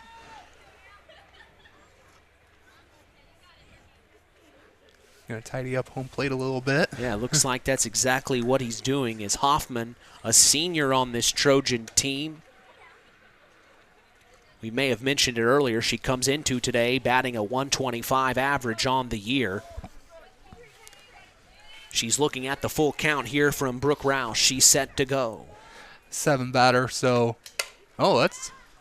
Popped up high, back to right field. Ooh. And it is fielded by the right fielder of Winamac, Maggie Keller. She's been put to work today a couple of times. Yeah, that's almost in that gap. That gap between the infielders and the outfielders, it's like kind of no man's land. Yeah. Able to run it and get it on a shorter field like a softball field. That's maybe that no man's land is not as large as on a baseball field, but still there's a no man's land there. Next pitch popped up high, and it is fielded by Keller. It would have gone foul as it was Sydney Mellon up to bat. She swings on the first pitch, and it is caught for out number 2. Keller gets 2 outs here in this inning. Number 2, Brooklyn Mellon. So now we go to the number 9 hitter, Brooklyn Mellon, the right fielder. This is her second plate appearance of the afternoon. Struck out looking her first time. First pitch offered from Roush to Mellon is swung on and missed for strike number 1. Bottom of the 5th already. We just now hit the hour mark. Oh, that's a good hit. That's good hit by Mellon, and it gets through to the center fielder, and she will get a single. Hits have been at a very serious premium today, so that's only the 4th hit of the ball game. Well, and look how important that hit was as the number 9 hitter. She gets on base with 2 outs. It goes back to the top of the batting order, and here we are, Mara Sharp. One of the main hitters on this team is now in the box for her 3rd appearance this afternoon. She swings on the first pitch offered, and you saw, Brooklyn Mellon was told to take 2. They got the sign from head coach Brian Pilarski, but it's fouled off for strike 1. 0-1 the count here. Sharp swings, good hit up, and it'll drop in front of the right fielder. Mellon's going to turn to 3. She is going to slide in, and she is safe. Safe at 3. And that also gives enough time for Mara Sharp to stand in with a double. And you see her talking with Maggie Smith there, just chat between the two of them. That's how close these two teams are. Maggie Smith, the shortstop's waiting for Mara Sharp, already gives a quick joke and a jab to Sharp, and Sharp gives it right back to Smith. Man, these two teams are fun to watch. Yeah, now, let's see. With 2 outs, there's now 2 on in scoring position. This is a big at bat here for Jaden this is Erb. huge. This is huge for Erb. Erb steps in. First offering. Swung That's on it, gonna gets drive through. in a run. It is going to bring home Mellon. It is also going to 2 bring runs come home. Mara Sharp, and it'll be a 2 RBI single for Jaden Erb, as the score is now 4-1. The West Central Lady Trojans lead. Oh, that turns things in a hurry. Now it's going to be I don't want to say panic mode for Winamac, but it's going to definitely put them into what's the word I'm looking for? They know put now up against the ropes here. They know that when they get to the 6th inning that they're going to have to get base runners. Yeah, they got to get somebody on base here. As now we see Annika Smith step back in. By Brooklyn Mellon getting on base here in this inning with 2 outs. Look at how much damage has been done just from Brooklyn getting on first. Oh yeah, absolutely. And we have 2 outs too. That's the thing. That is the thing. Still 2 outs. Second pitch. Looks like they're going to walk her again. To Smith is outside ball 2. They do not want to let Annika Smith get a piece of it. No. Her first at bat, she jacked that home run. Yeah, that's outside again, and that looks exactly like what they're doing here. 3-0 the count. Gives you a force out at 1, 2, and 3. So, and also again, it prevents her from. There it is. So Smith will be walked. It then moves the courtesy runner, Kyra Lehman. Oh, that's right. Kyra Lehman, the courtesy runner that came in for Jaden Erb, is now on 2, and then Annika Smith is on 1. Yep. So 2 on, 1 in scoring position, 2 outs here in the bottom of the 5th. Next batter up to the box is the number 4 hitter, Kaylee Bishop. She takes the first pitch for a ball called. Ground out, fly out so far, so. The 1-0. Swung on by Bishop, back to center field, it is fielded by Michaela Warner, and the Warriors get out of the inning, but the West Central Lady Trojans are able to get 2 runs across. They now lead 4-1. We take a break and come back. 6th inning action is coming your way. You're listening to Kankakee Valley Broadcasting's WKVI. BP gasoline with Invigorate helps clean your engine and can give you more miles per tank. Continuous use may result in the following pleasant side effects: excessive smiling, feeling more relaxed, taking more drives just because, volunteering for carpool twice in a row, and bragging to your friends about how you use our best fuel ever. To find out if BP gasoline with Invigorate is right for you, stop by your local station to discover our best fuel ever. Versus minimum detergent gas. Average restored 3 to 5 miles per tank, based on fleet testing and based on what you drive and how you drive. High school sports brought to you by Zingo Express.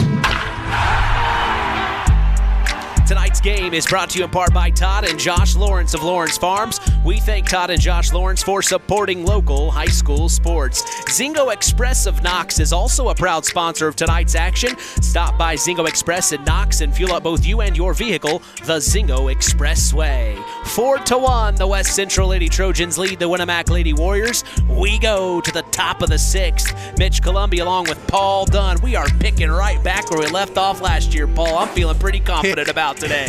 How are you feeling?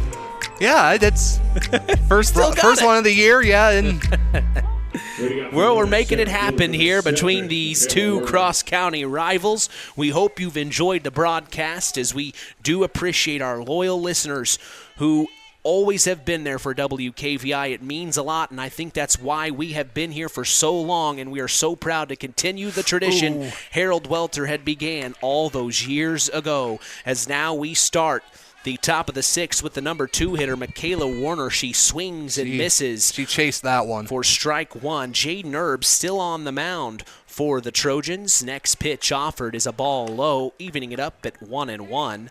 Winamac you almost have to think they're probably in a mode of it's now or never, because now they desperately need to get some runs on the board in this inning. 1-1 to Warner. Hits the dirt ball. 2-1 the count here. You know, the first game I did with you last year was a Winamac softball game, too. That was at Knox. I don't remember any of our softball games last year going this fast, though. No. All I remember was that night we were still broadcasting at 10:30 p.m. Eastern. Oh, my gosh. I'll never forget that night. Oh, my gosh. That 9-inning game. I didn't get home till after midnight. Yeah. I'll never forget that.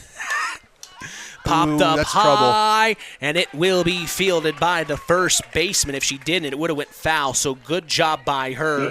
Evie Leiby making the play for out number 1. Well, that's not the start you want. If you're Winamac, you need some base runners here. You need to, I would say you need to at least maybe plate 1, if not 2. You don't need to get it all at once, but yeah, you definitely need to plate 1 here. Adriana Hall, the designated player, steps in, takes the first pitch for a ball. She showed bunt but pulled it.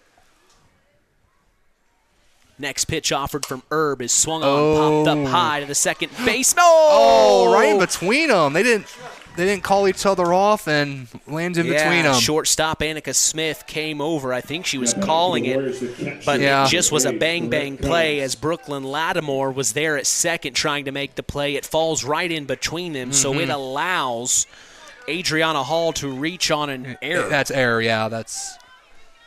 So 1 on, 1 out here in the top of the 6th. The Trojans lead 4-1. Now Corinne Combs, the cleanup hitter, steps in, takes the first one for a ball outside. Reached on error and ground outs, what we've had so far for her.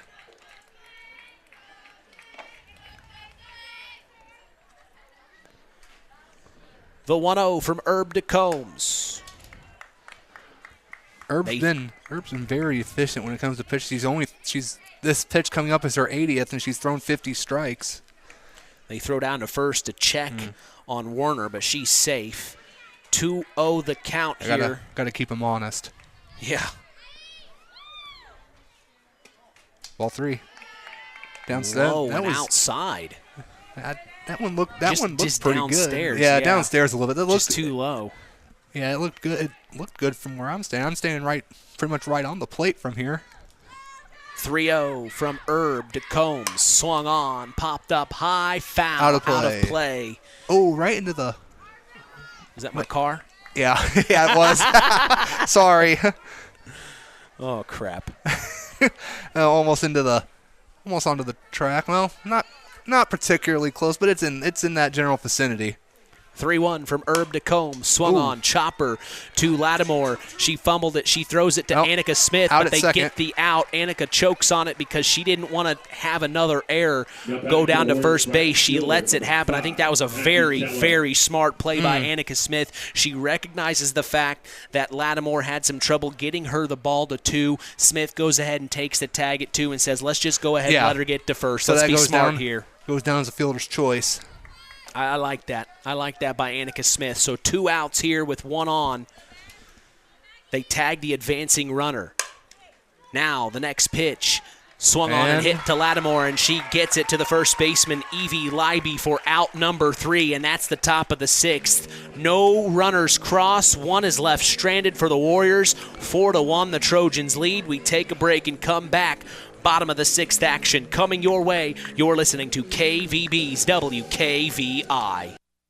It takes smart planning by a skilled expert to get you just the right heating, cooling, and energy-efficient system for your home. McGrath Refrigeration can install an affordable Armstrong air system that will cut your energy costs while enhancing your comfort. You'll see the difference in your first energy bill. Give McGrath Refrigeration your local Armstrong dealer a call today at 574-772-3575. That's 574-772-3575. McGrath Refrigeration, where the temperature is always just right.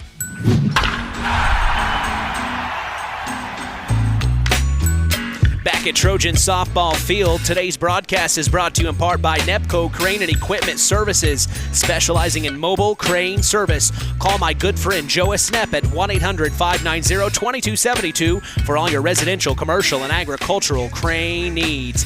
We go to the bottom of the 6th. The West Central Lady Trojans lead their cross-county rival, the Winamac Lady Warriors, 4-1. Mitch Columbia along with Paul Dunn, and we have seen a heck of a softball game this afternoon. We were afraid the weather may come into play, but that has not been the case today at all. Yeah, perfect weather. Well, I wouldn't say perfect, but still some good weather from her here tonight. So we still see, Yes, we still see Brooke Roush on the mound for the Winamac Lady Warriors to start the 6th. Softball pitchers don't really have a. Oh, I don't want to say. Or to start the bottom of the 6th. Excuse me. There you go. We have softball pitchers don't really have the same kind of pitch restrictions that baseball players have, so you don't really deal with all that pitch count stuff.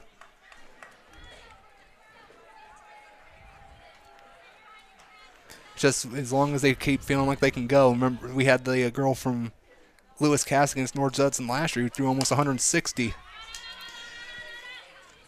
Count is 2-2 now as swung on and popped up foul. Jaylee Glassford is in the box. It looks like we might have someone warming up behind the Winamac dugout. Glassford, a junior. And it looks like you're right. The Lady Warriors have someone in the bullpen warming up here. Roush delivers the 2-2 up top, making it a full count now. Good eye by Glassford here. It's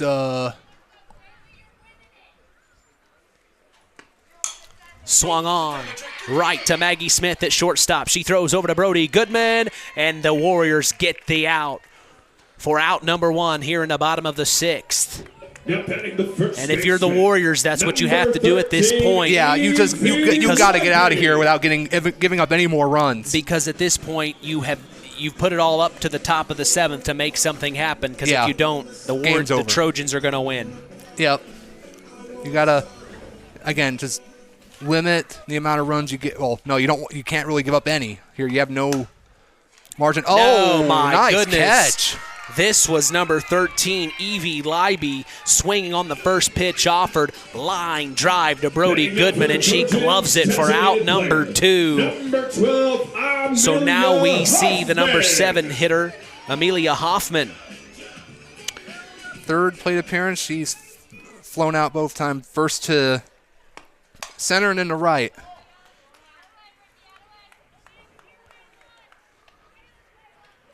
We have a score update from the Knox Lady Redskins.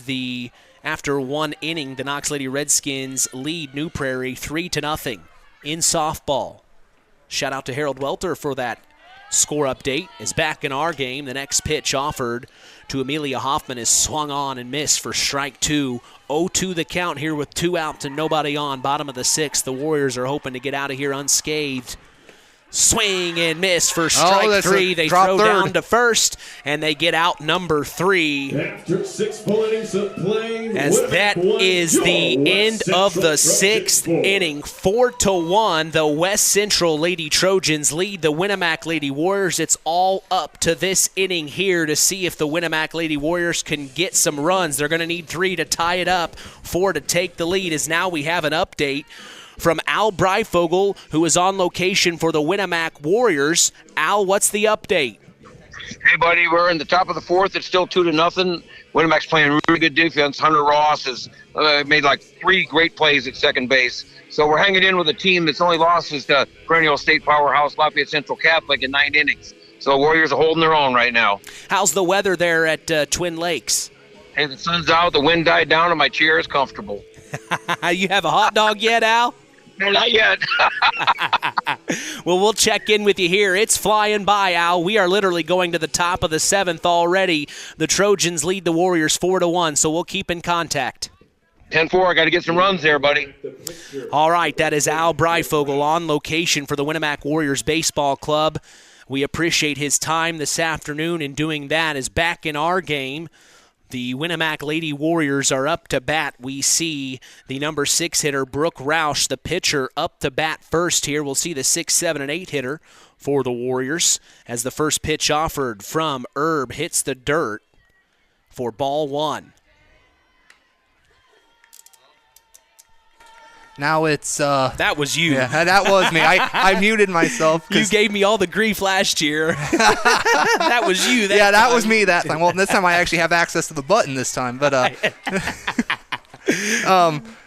was just asking our PA announcer here, do they play Caston? They do, and that's going to be a real fun game to see. Yeah, that'll be a really good game. That's a top 10 matchup right now. Yep, Caston really good. As the next pitch offered to Roush. And that is going to be another error. To the second baseman. That was Brooklyn Lattimore. Couldn't get a glove on it. And that means Roush will reach but first base on error here. If you're Winamac, that's what you need. You just need some base runners. So now Goodman, the number 7 hitter, steps into the batter's box with 1 on, nobody out. Top of the 7th, 4-1. The Warriors have got to get runs this inning if they want to extend this game to the bottom of the 7th. First pitch offered from Herb is a called strike to Goodman.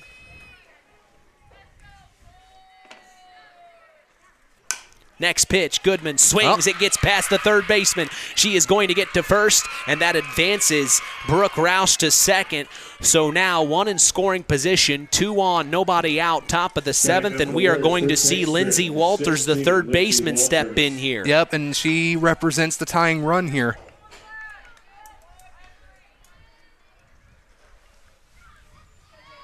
It's important that they get some... Ooh. First pitch to Walters is swung on and missed for strike 1. Both teams have stuck with their pitchers the entire game thus far. Both been pretty efficient. Very much so. Herb delivers the 0-1. Bunt shown. It's down and it's fair. Herb will pick it up. Oh, another error. It slips out of her glove as she pinches it. Oh, man. And she wasn't able to get it down to first, so now the bases are juiced for the Winamac Lady Warriors. Oh, this is... We see the number 9 hitter who got things started last inning, Izzy Decker, step in, and now here comes head coach Brian Pilarski. If you're Coach Pilarski, you need to talk to your girls here. You don't... Because now Decker represents the leading run. Yep. And you see Decker there talking with head coach Ginny Belcher. Ginny smiling, saying, hey, would you want it any other way? What an opportunity here. Well, yeah, and then if she gets on, as long as you don't hit into a triple play, you got Smith on deck here. The last score update we had from the West Central Trojans Baseball Club was 3-0. They were leading Tri-County. Like I said earlier, we had an opportunity to chat with David Allen, but while I was setting up for this game, hoping to have him on the Saturday Sports Line this coming weekend, and we'll see if the Trojans can squeak out that win this afternoon here at home. But in our game, Coach Pilarski has said what he needed to say. He's going to leave Jaden Erb on the mound. 4-1, nobody out. Just make the easy play here if you're West Central. You have a force play on every single base right now. Swung on. Smith catches it, throws over to first. It's not there. In time. So 1 out. Bases still loaded here. And now we go back to the top of the batting order. That was a heck of a grab to preserve that, because that would have scored a run if that would have gotten over her head. And you see Maggie Smith trot over to head coach Jenny Belcher, give a quick fist bump. She gets the call from Maggie Smith. You saw the head umpire, Brian Bow, say something to Maggie Smith, and stone-faced Maggie Smith just gives him the look like, I'm coming. Don't worry.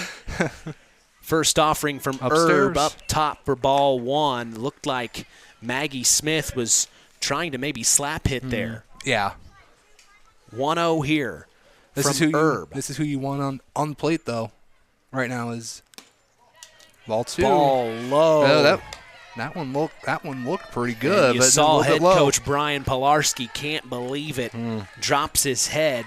Yeah, well. Just shocked as the 2-0 here from Erb to Smith is swung on. Chopper to Annika Smith. She throws over to first. Okay, well. They get out number 2, but that does bring a run across. Brooke Roush brings one, and now it's 4-2. The Trojans lead the Warriors, and 2 in scoring position for the Warriors. So they have an opportunity here still to tie things up, at least with 2 in scoring position and 2 outs here in the top of the 7th. It's now or never for them. We see Michaela Warner step into the box here, center fielder. And you got the tying run on second base in scoring position. Yep. First offering, and it looks like Warner will step out and call time, and head coach Jenny Belcher applauds. She likes that. Probably. Throwing Well, what happens is sometimes the pitcher kind of waits, and the batter kind of. It's a dance. Yeah, it's a little bit of gamemanship between batter and pitcher. Yeah. Okay, you're not ready, I'm not ready. 1-0 as she took the first pitch for a ball. Next pitch offered is swung and missed by Michaela Warner for strike number 1. 1-1 the count here. Now, if this goes into the outfield, you have got to go home with this. You've got to go 4. I agree. 1-1 from Erb. Swung on, popped up foul, out of play. Makes it 1-2 here. This is it. Winamac's down to their final strike here.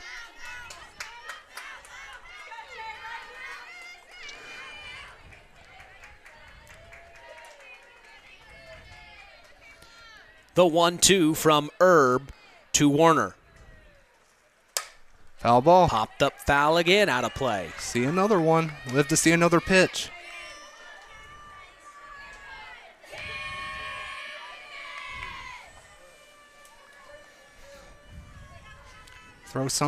I'd throw something close and see if she'll chase. Don't give her something she likes, though. Not on this pitch. 1-2. Ooh, another foul ball. Out of play, foul ball again. Well, we've said this all game that this game has been a pitcher versus batter's duel, and how fitting it. Yep. It's coming down to one right now.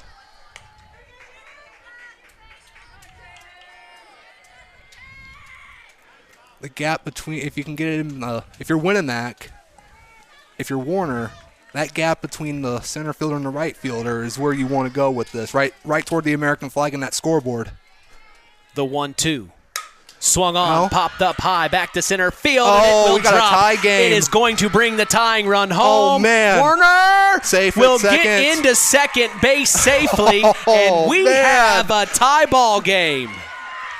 Wow. A 2 RBI double, and now they're playing chicken here. Warner was dancing around thinking about going to 3. No, Bishop realizes that, throws it back to 2 to keep Warner there. Man, So after several innings of not getting anything to go, when push comes to shove, top of the 7th, they have no other options but to do it now. Winamac delivered when they needed to, and wow. Hey, would you have it any other way? Not in this game.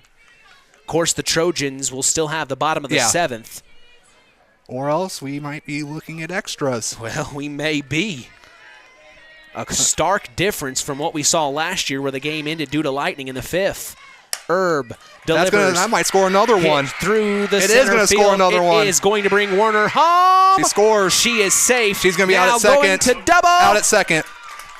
So they get run scores. Out at second. Adriana Hall out at 2, but she brings the go-ahead run across because now the Winamac Lady Warriors lead the West Central Lady Trojans. So now the Lady Trojans are up against the fence here to go to the bottom of the 7th.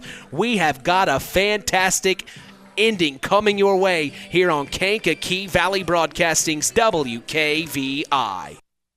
Have you ever wondered how much I could sell my vehicle for? Well, Auto Park Chevrolet GMC can help with that. We're looking to buy your vehicle. It is a quick, simple process that puts money in your pocket. Stop by the Auto Park on Oak Road for one of our sales professionals to assess your vehicle and have a cash price for you in moments. If you're looking to trade, we have stacks of inventory for you to choose from, or you can walk away with a check in hand. Don't hassle with listing on Marketplace or waiting forever to sell it privately. Let us make you an offer today. Auto Park Chevrolet GMC. Check us out at www.autoparkchevroletbuickgmc.com or call 574-936-5590 or come to see us next to Walmart in Plymouth.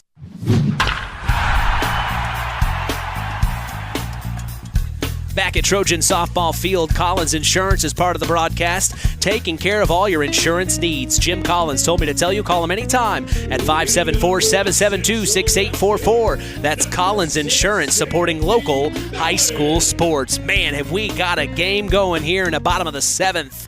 The first batter up to bat is number 6, Sydney Mellon. She swings on the first pitch offered. It is hit back to the right fielder, Maggie Keller, and she makes another spectacular play. There in right field, Maggie Keller is doing a great job, Paul. Absolutely.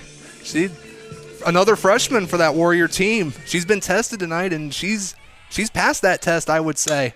Next pitch swung on and that's hit gonna be an by error. Brooklyn Mellon. It gets to Maggie Smith. She bobbled it, tried to get it to Brody Goodman in time, but no.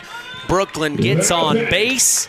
And now we go back to the top of the batting order, and we will see Mara Sharp, the center fielder, step in here. And now we see manager Brian Pilarski calling a time here. Looks like a courtesy runner. It's going to be a courtesy runner. Number 14, and that is Macy Allen coming in for Brooklyn Mellon. For the Trojans, number 14, Macy Allen. So a courtesy runner here at first. So 1 out, 1 on, bottom of the 7th, where at the top of the 7th, the Lady Trojans led 4-1. The Lady Warriors were able to bring 4 runs across in the top of the 7th to take the lead 5-4. And here we are with their backs against the wall. The Trojans are trying to win this game outright in the bottom of the 7th. My goodness. I'm still processing it. Yeah, it's just really crazy how Winamac just couldn't get anything going in the first 6 innings, and all of a sudden a 4-run explosion. Sharp takes the first pitch, ball outside. It's still Brooke Roush on the mound for the Warriors. Both pitchers have pitched the entire game. The 1-0. Outside. Ball 2.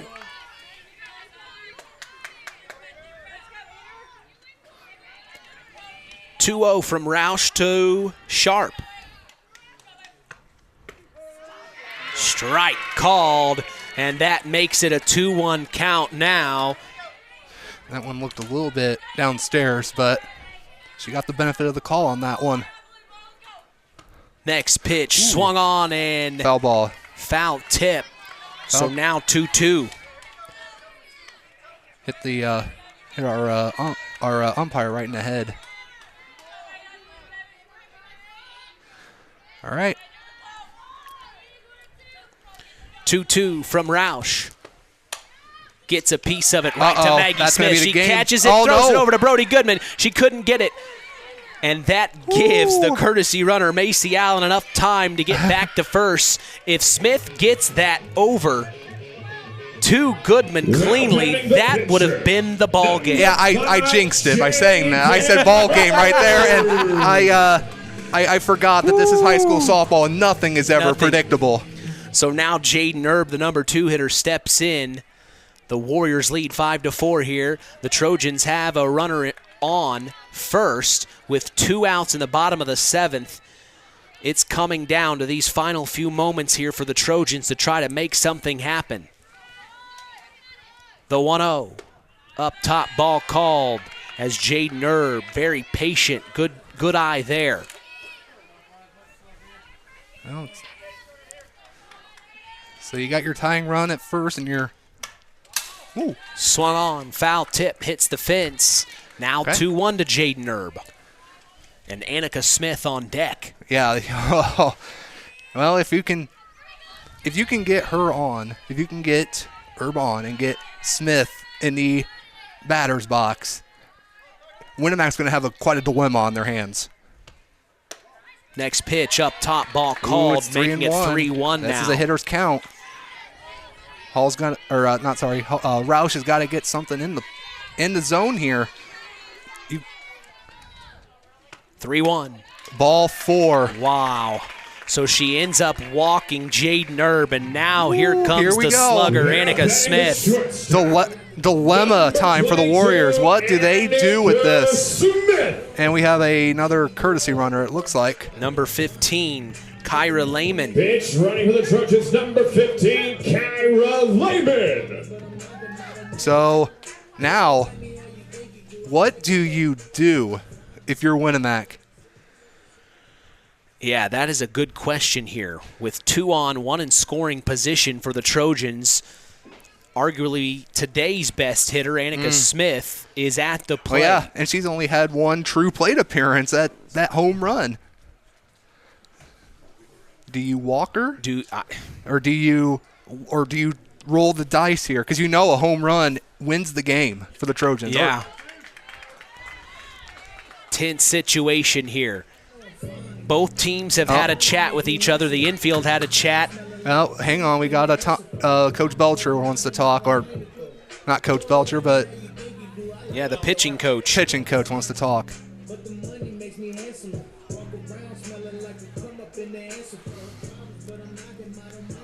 So now it's just that point of the game right now where everything is on the line. Where the Trojans had led most of the way, the Warriors are able to take the lead in the last inning. So let's take a look at our box or the score Warriors. here. Yeah. The Warriors, excuse me. Yeah. So let's take a look at our box score here. Let's see. If you walk her, the next batter is Bishop, who is grounded out, flew out. She's 0 for 3. So you almost just want to. Do you again? No, you can't. But you also have a bases loaded position where you know anything in the outfield ends the game. No, they're going to walk her. They threw out, way out. That's not a. So that's ball 1, Roush to Smith.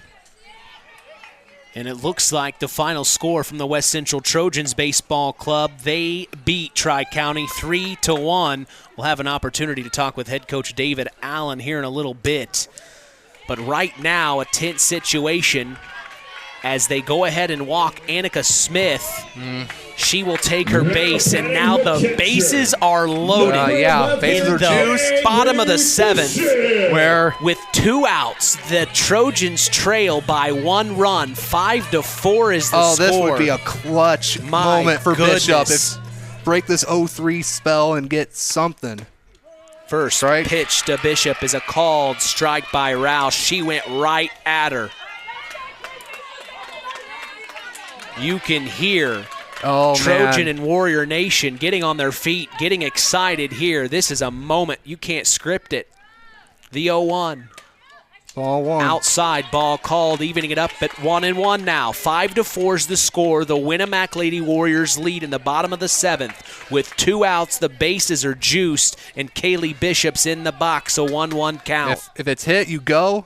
If you're Winamac in the infield, strike 2. So now West Central's down to their final strike. If you're Winamac and it hits in the infield, you go whichever base is the easiest to get to. 1-2 from Roush. Foul ball. And it'll go foul right to Brian Pomarski. Again, showing off the athleticism. Yeah.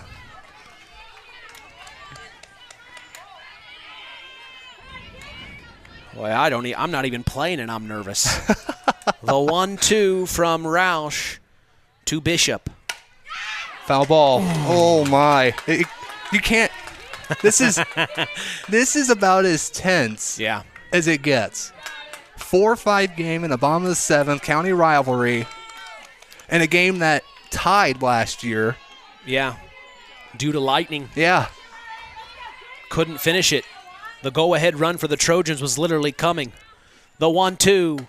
Ball. Outside, evens up at 2-2 here.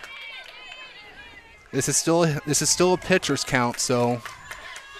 Bases loaded. She was trying to, I think Roush was maybe trying to get Bishop to chase a little bit on that one. Roush, the 2-2. That's it. Swung on and miss.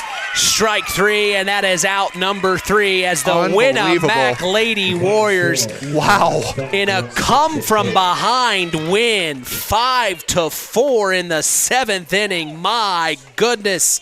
They take down the undefeated West Central Lady Trojans as they will now go to 7-1 on the season and lose, unfortunately, to their cross-county rival, the Winamac Lady Warriors. But fortunately for the Winamac Lady Warriors, what a confidence boost this is for them. Well, yeah, they were down to their final strike.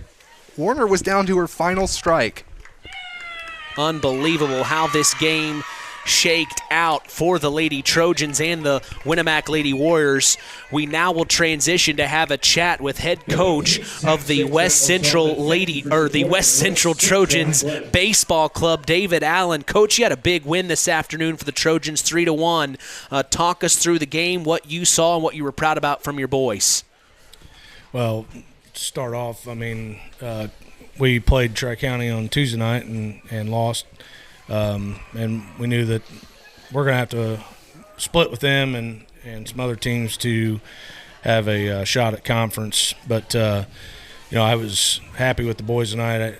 They had no errors. Landon Gutwein threw a heck of a game, on the mound. So, overall, it was a clean game. Like I said, Landon did a nice job tonight. Anything in particular that maybe you're still trying to – it's still early on in the season. I've had some coaches tell me it really takes about the 10th to 12th game before you can really gauge what kind of ball club you have. But what are you seeing from this team? Does this look like a season your guys are really excited for, or is this just going to be a learning season? No, we've got high hopes for this year, and hopefully it doesn't take 10 or 12 games to figure it out because we'll be done by then. But with all the weather that we've had, no kidding. But after Saturday, we didn't play great baseball, and this week so far, Tuesday and tonight, we've played a lot better and look a lot cleaner. Yeah. So I've been happy with that. Guys are starting to put the ball in play and make the defense work, and so I've been happy with that. Yeah, talk us through how you got the 3 runs this evening. Well, I'm terrible at remembering how things go. But, no, sure, it's a long game. It's understandable. Yeah, no, Josiah had a single there in the first, and then Rodriguez. Yeah, Josiah Rodriguez, and then Braden McKay drove him in, and then Michael Wireman in the second inning. Had a single, and then Maddox Gutwein, he walked, and then guys just move him around. They had some errors in both those innings as well, but that was the gist of our scoring. Yeah. So, well, good win for you guys. We hope to catch up with you on a Saturday Sports Line sooner than later. Definitely want to find out more about this Trojan baseball club, as well as your coaches and also the players. But I appreciate you coming up here and talking with us. Congratulations on the big win, Coach. Not a problem. Thanks, Mitch. Absolutely. That is head coach of the West Central Trojans baseball club, David Allen, as they come up with a huge win over Tri-County tonight. But now, the lady of the hour. Oh, not me. It's those kids right out there. Head coach Jenny Belcher. I mean, could you write that script? I don't think you could, Coach. No, boy, if you aren't a softball fan after that game, then I don't know what the issue is, because this game had everything in it. Just so exciting for both teams. What a game to come down to the wire like that. Well, the Trojans were able to get 4 runs on you, 4-1. There were several innings there where you guys really weren't able to get anything going. I know that you guys stayed positive, though, but then your backs were up against the wall. Top of the 7th, you're down 4-1. What are some things you can share with us that you were telling the players at that moment? We really felt that we were putting the ball in play. We've had some earlier games in the season where we've had more strikeouts, and tonight we were really feeling good because we could put the ball in play. So we just kind of thought that if we stayed with it, hopefully some good things would happen. We just encouraged them, go to the plate, look for your good pitch, and we'll see what we can make happen. So we were just trying to get some base runners and get one of our key hitters up if we got the runners on base, and hopefully make something happen, and Michaela Werner sure did. Oh, yeah, absolutely. One thing that we had kind of talked about up here was the fact that, you come into this game, the Trojans batting as well as they were. We thought Roush really did a really good job on the mound for you guys tonight. She did. I would agree 100%. What you just said about West Central is absolutely true. They've been putting up big numbers every game. Most of their scores are in double digits. And I think, one of our keys to tonight was Brooke was on, and they had to earn everything. Annika hits the home run and puts them up, gets 2 runs on the board. Well, they earned it. That was a shot. And then their hitter came up with 2 outs and runners in scoring position, gets a base hit. They earned it. So we were really focused on making them earn it. If we can make them earn it, then hopefully we can hold them down a little bit. But I just thought Brooke pitched outstanding tonight. Was it your strategy to just walk Annika every time after that home run? Oh yeah. Yeah.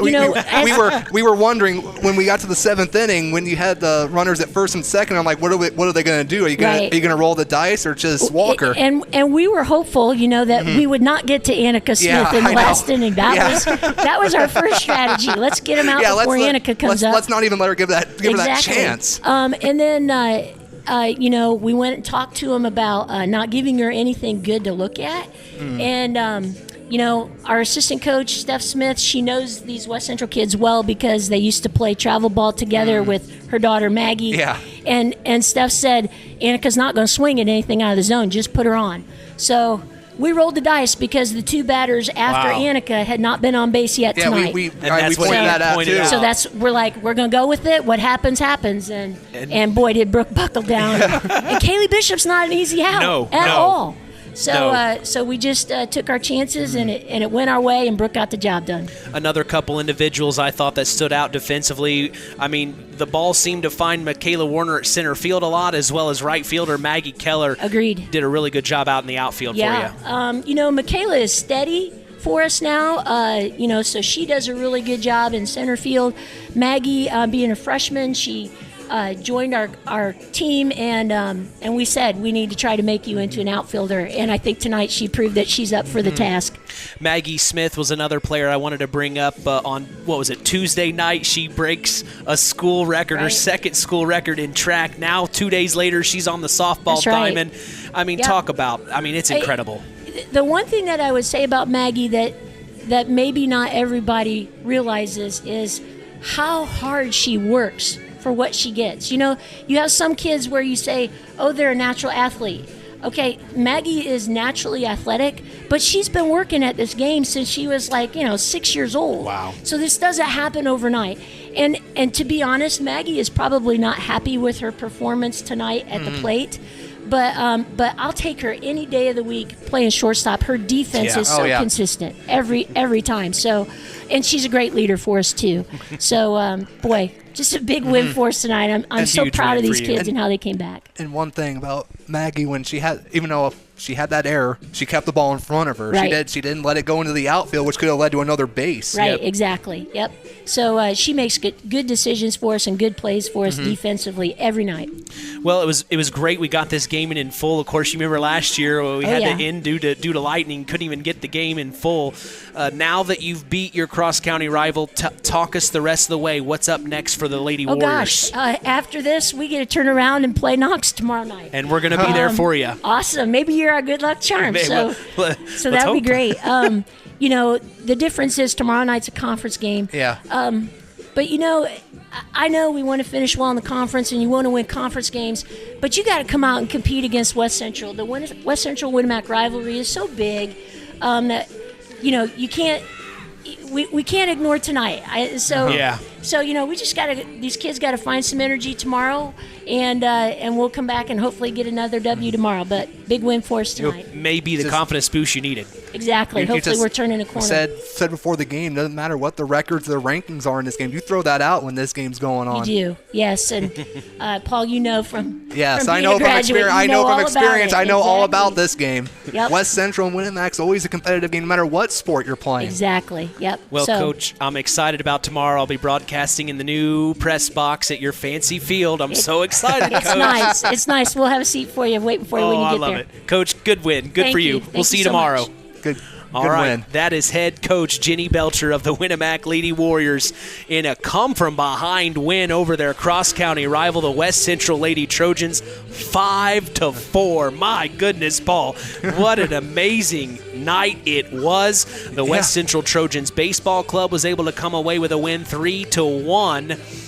Over Tri-County. And then our other game we've been keeping, a couple other games we've been keeping our eye on are the Winamac Warriors Baseball Club 2-0. Twin Lakes leads Winamac at the bottom of the fifth was the last score update we got from Al Breifogel. We'll catch up with him in a bit. Also, at the end of 3, Knox leads New Prairie 5-1. So the Knox Lady Redskins are looking like they're trying to put the win up tonight, as well as the Winamac Lady Warriors. They'll face each other tomorrow night. Yeah. That's where we will be. Just a lot of great softball action we witnessed here at Trojan Softball Field tonight. Yes, absolutely. We now see head coach of the West Central Lady Trojans, Brian Pilarski. Man, Coach, we said it in the pregame, whenever these two teams meet up, it doesn't matter the sport, it's going to be a battle. You had the Warriors really up against the fence there all the way to the 7th inning. And just talk us through there what you were proud of up to that point, and then talk us through, in your opinion, what you saw in the 7th. Yeah, I mean, we didn't play a very clean game defensively, and the kids kept battling through that, and put us in a chance to be victorious and get it done.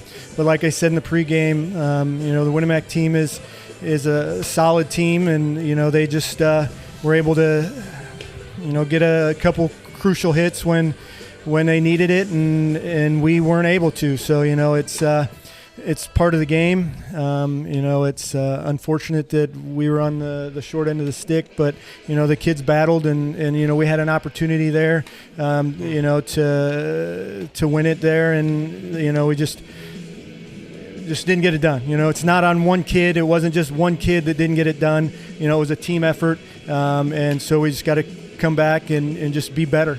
I've only done this for 2 years, Coach, but what I've noticed from teams that are going up against their county rival, whether they win or lose, they usually get better after that game. What do you think? You guys come in undefeated. Now you experience the first loss. Was there anything positive that you can take away you guys learned tonight? I mean, the kids, they got to just learn from adversity. They came in and they were confident, and they thought, but we talked the other day about just having that killer instinct. Sometimes we come against quality teams, and I don't know if we have that mentality of we're not good, and we try to pound it in their head, hey, we're a really good team. You know, we have a lot of good players, and we do a lot of good things, and they just have to just carry that onto the field. And I think sometimes in close games we kind of start to get tight, and things don't work out for us. But hopefully we can learn from this. I told them, it's our first loss. It's a game you don't like to lose, but it's not a conference game. It's not a tournament game. Mm-hmm. So there's a lot of season left ahead for us. A lot of good things. A lot of good things ahead for us as far as playing for a conference championship, playing for a sectional title, and who knows how far we can go in that tournament. But they have to get that mindset of, hey, we're going to go out there and we're going to pound everybody we play and give great effort, and it always isn't going to work out. But by golly, we're gonna give it our all and see what happens. So, hopefully that's what they got out of it is, hey, there's another team in that other dugout, and they're going to come out and give us their best because they know we're a good team. Yep. This freshman or this senior group, has almost 60-plus wins in their career. So you don't get that many wins just being mediocre. So we have a good quality team, and they just have to start to buy into that and take that, that big dog mentality, if you will, into every game and be ready to go. And so hopefully we can do that as we move forward. I would say this much, Coach. It was very apparent early on you have the athletes on this team. I mean, at several positions. It's not just one or two players, Coach. You've got a lot of athletes, and they're confident. They know what they're doing. And, they're not just one sport athletes. There's several sport athletes out there on your team. And here in the spring, a lot of seniors. I mean, I think that you've got a really good team here, Coach. Yeah, I mean, I appreciate that. And we've known throughout the last 4 years that, these kids are going to be a quality group. And now they just have to continue to believe in themselves and believe that, hey, people are going to come in and, like I said, give us their best effort every time, because that's what it's going to take to beat us. And we just got to just be a little bit better game in and game out. Well, Coach, I appreciate you. Oh, did you have a question? I always like to tell, because I coach baseball. I'm an assistant at Culver. As a coach, it's like, hey, if we're going to lose a game, at least it's not a tournament game. It's hard to go into a tournament game being a tournament going undefeated, not knowing what it's like to lose and not wanting to experience that a second time. So I think you got it out of the way early. It's terrible. It's awful to lose to a county rival, but it's like you said. This isn't the state tournament. It's not May yet. So they know what that feeling's like, and they don't want that feeling again. Right. Your team. And then that's exactly what we told them. It's like, they know we didn't play very well, right? And so now they just have to come back and be ready to go. And, we play a strong, solid KV team on Saturday, and they're going to come in and give us a dogfight just like Coach Belcher and Winamac did. And we're just going to see how we overcome tonight and go into Saturday and play another game. Well, I appreciate you coming up here and talking with us, Coach. Tough loss, but, hey, it's going to be a great season for you guys, I can tell, Coach. Yep, a lot of season left and a lot of good things ahead. So I look forward to getting on the field with this group again and just doing what we do. And I thought Trojan Nation showed up in full force for you guys tonight. You could hear them out there. Yeah, you have a great support system, we Coach. always, have had a good fan group. I know we had some of our youth league kids came out and did some tailgating and, trying to get those kids excited about things. But, and that's part of the excitement, is just seeing that last inning. I mean, the fence was full of people. And, sometimes as a coach, I get focused on the game and don't, see a lot of that. But when you have this many loyal fans out here to support your program, I mean, it's hard to miss. Well, Coach, thanks a lot for your time. Good luck against KV on Saturday. Hey, thanks. Appreciate it. All right, that is head coach Brian Pilarski of the West Central Lady Trojans. A tough loss against their cross-county rival, the Winamac Lady Warriors. 5-4 is the final. We still have got to go through our Collins Insurance post-game show. Got a lot to do. We need to name our Stark County Co-op Play of the Game, and our Ashley Derrickson 5-star Player of the Game. We'll hopefully be able to catch up with Al Breifogel yet again to see about an update from the Winamac Warriors baseball team. But we're taking a break. We'll come back. The Collins Insurance post-game show is coming your way. You're listening to Kankakee Valley Broadcasting's WKVI. It's hard to believe, but time sure does fly by. Collins Insurance Agency in downtown Knox are celebrating over 30 years of taking care of all of your insurance needs in our communities. If I could turn back time. And we're not going anywhere. Stop in and see Jim and the crew at Collins Insurance Agency in downtown Knox. Insurance you can count on from a business you've trusted since 1989. Proud presidential partners of Western Reserve. Welcome to the Collins Insurance Agency's post-game show. We thank the Starr County Co-op, your local agricultural cooperative that offers an array of service and support, including grain, agronomy, seed, fuel, and LP Petroleum. Call 574-867-2411 to contact the Starr County Co-op. Finally, today's broadcast is brought to you in part by 5 Star. We thank them for supporting local high school sports and remind you to shop local. That's 5 Star in the Knox Mall. Another cross-county rivalry down. My goodness, what a win it was for the Winamac Lady Warriors as they beat the West Central Lady Trojans 5-4. Paul, give us your thoughts.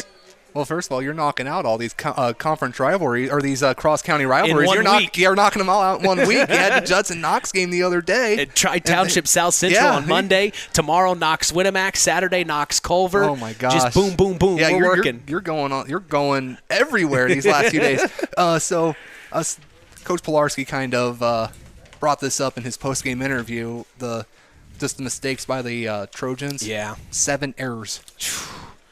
And that comes back to bite you. So Winamac had 5 runs on 5 hits, 2 errors, and left 4 on base. West Central, 4 runs on 4 hits, 7 errors, left 6 on base. So and you know, as much as you could easily say Winamac won that game, the Trojans also were their own worst enemy in that sense. Yeah, here's the thing. So I looked at the stats in there. None of Winamac's runs were earned tonight. They were all unearned runs. My goodness. So, I mean, now that runs, you say that, I'm putting it together. Their runs, they count on the scoreboard, but they weren't on the pitcher. They were on just fielders unable to make some routine plays at times.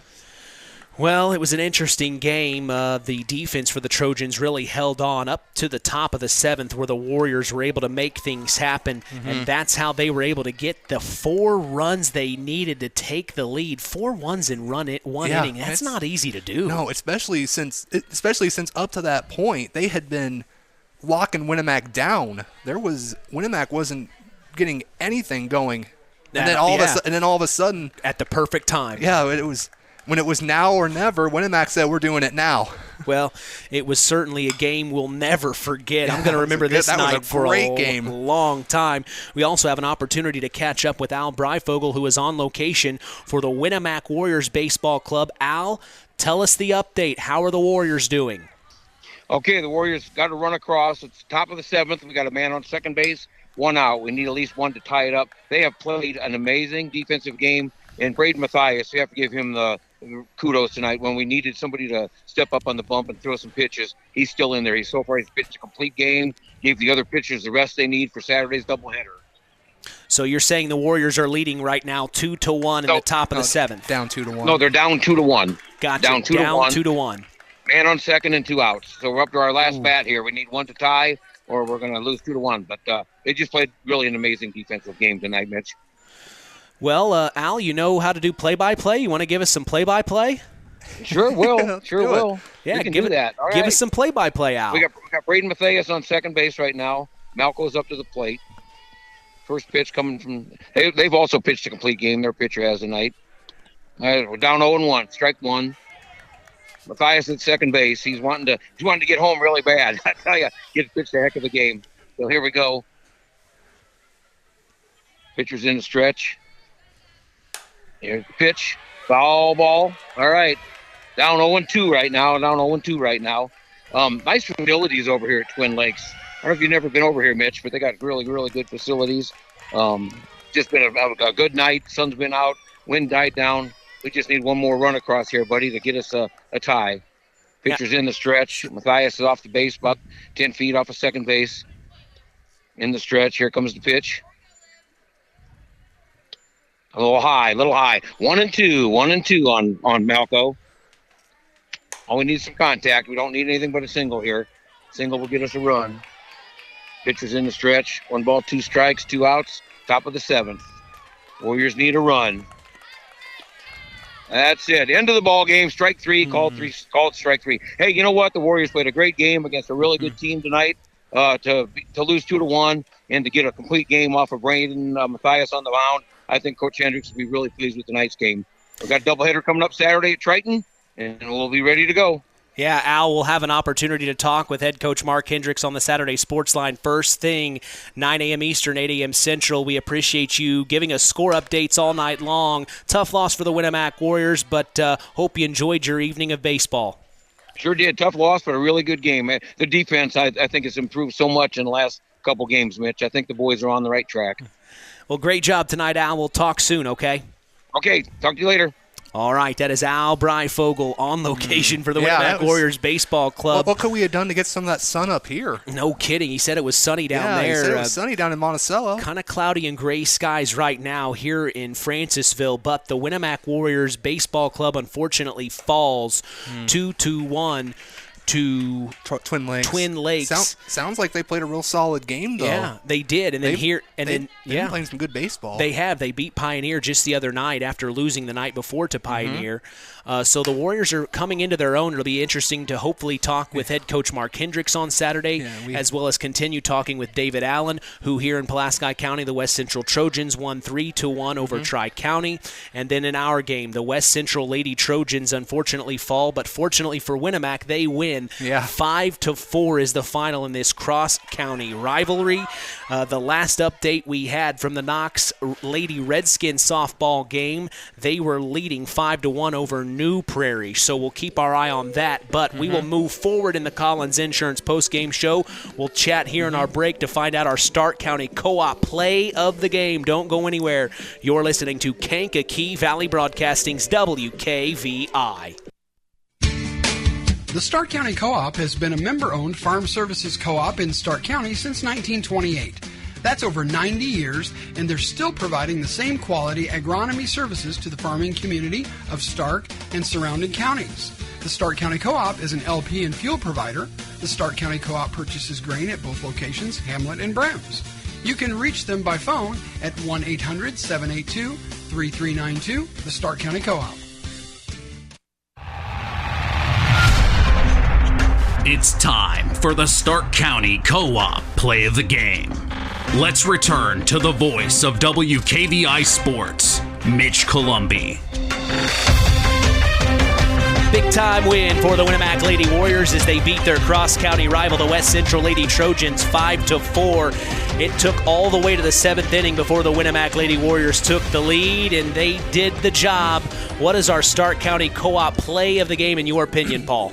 Well, it came in the top of the 7th. We had Winamac just could not get anything going all game long until that top of the 7th, where they finally got some runs plated, and the one that kind of stood out was Michaela Warner's 2 RBI double that tied the game.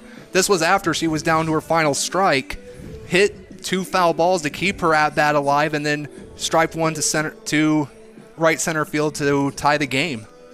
Well, I agree. I think the game isn't won if that tie doesn't happen. So what and your back is against the wall. Yeah, and as a sophomore, too. As a sophomore. You're down 3 runs, and you're able to make that happen. You're down 4-1, and you're able to tie up the game. I mean, that's really impressive. Yeah, and then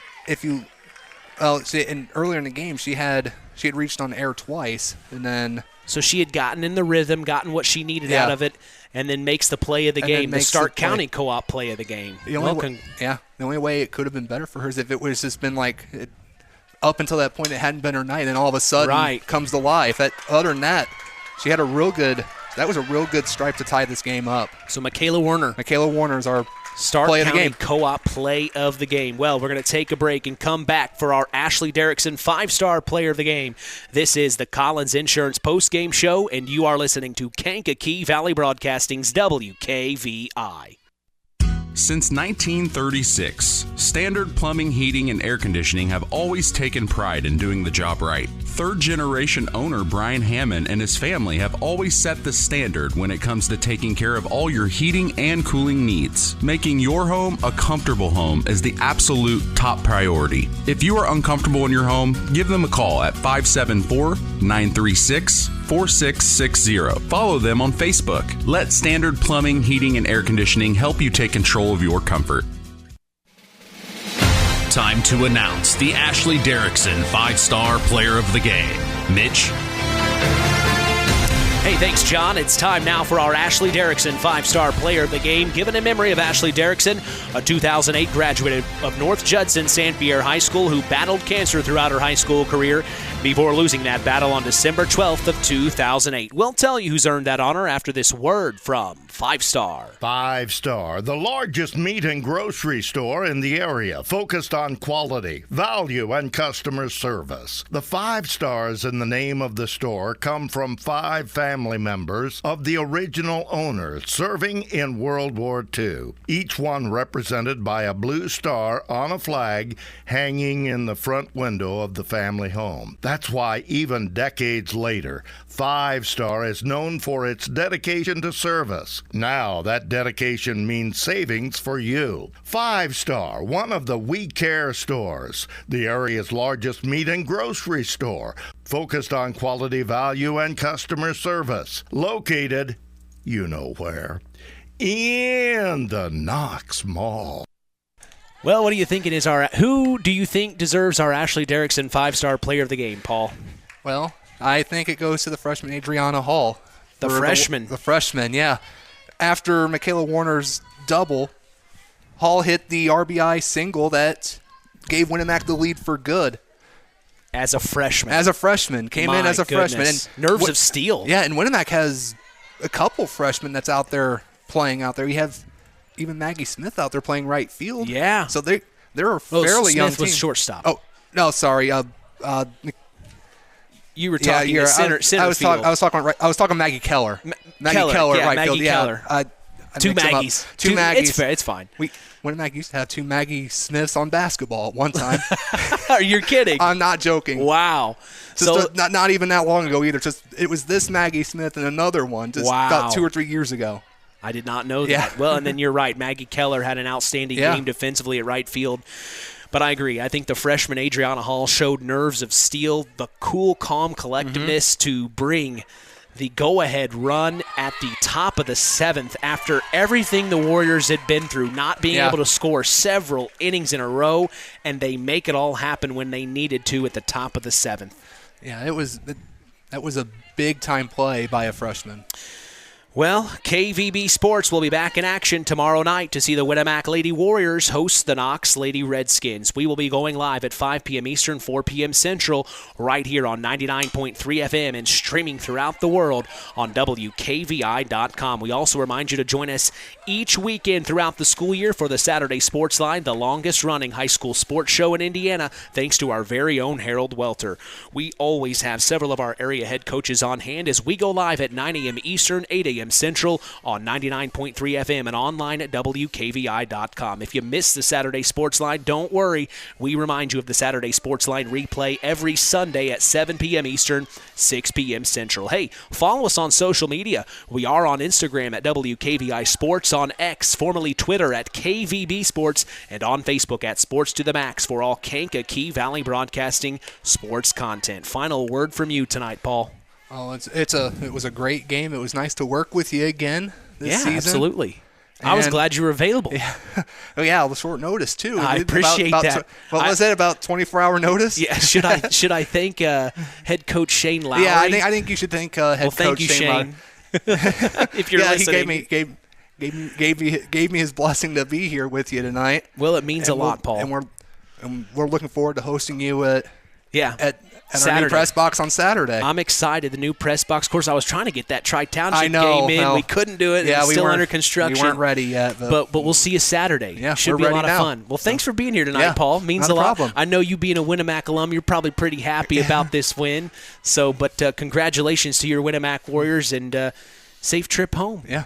All right. See you on Saturday. See you on Saturday. From all of us here at KVB, we thank you for listening to Indiana High School Softball. For our sports analyst, Paul Dunn, our in-game announcer, John Thompson, I am Mitch Columby. The tradition continues. We are Kankakee Valley Broadcasting's WKVI. Thank you for listening to Indiana High School Baseball on Kankakee Valley Broadcasting's WKVI.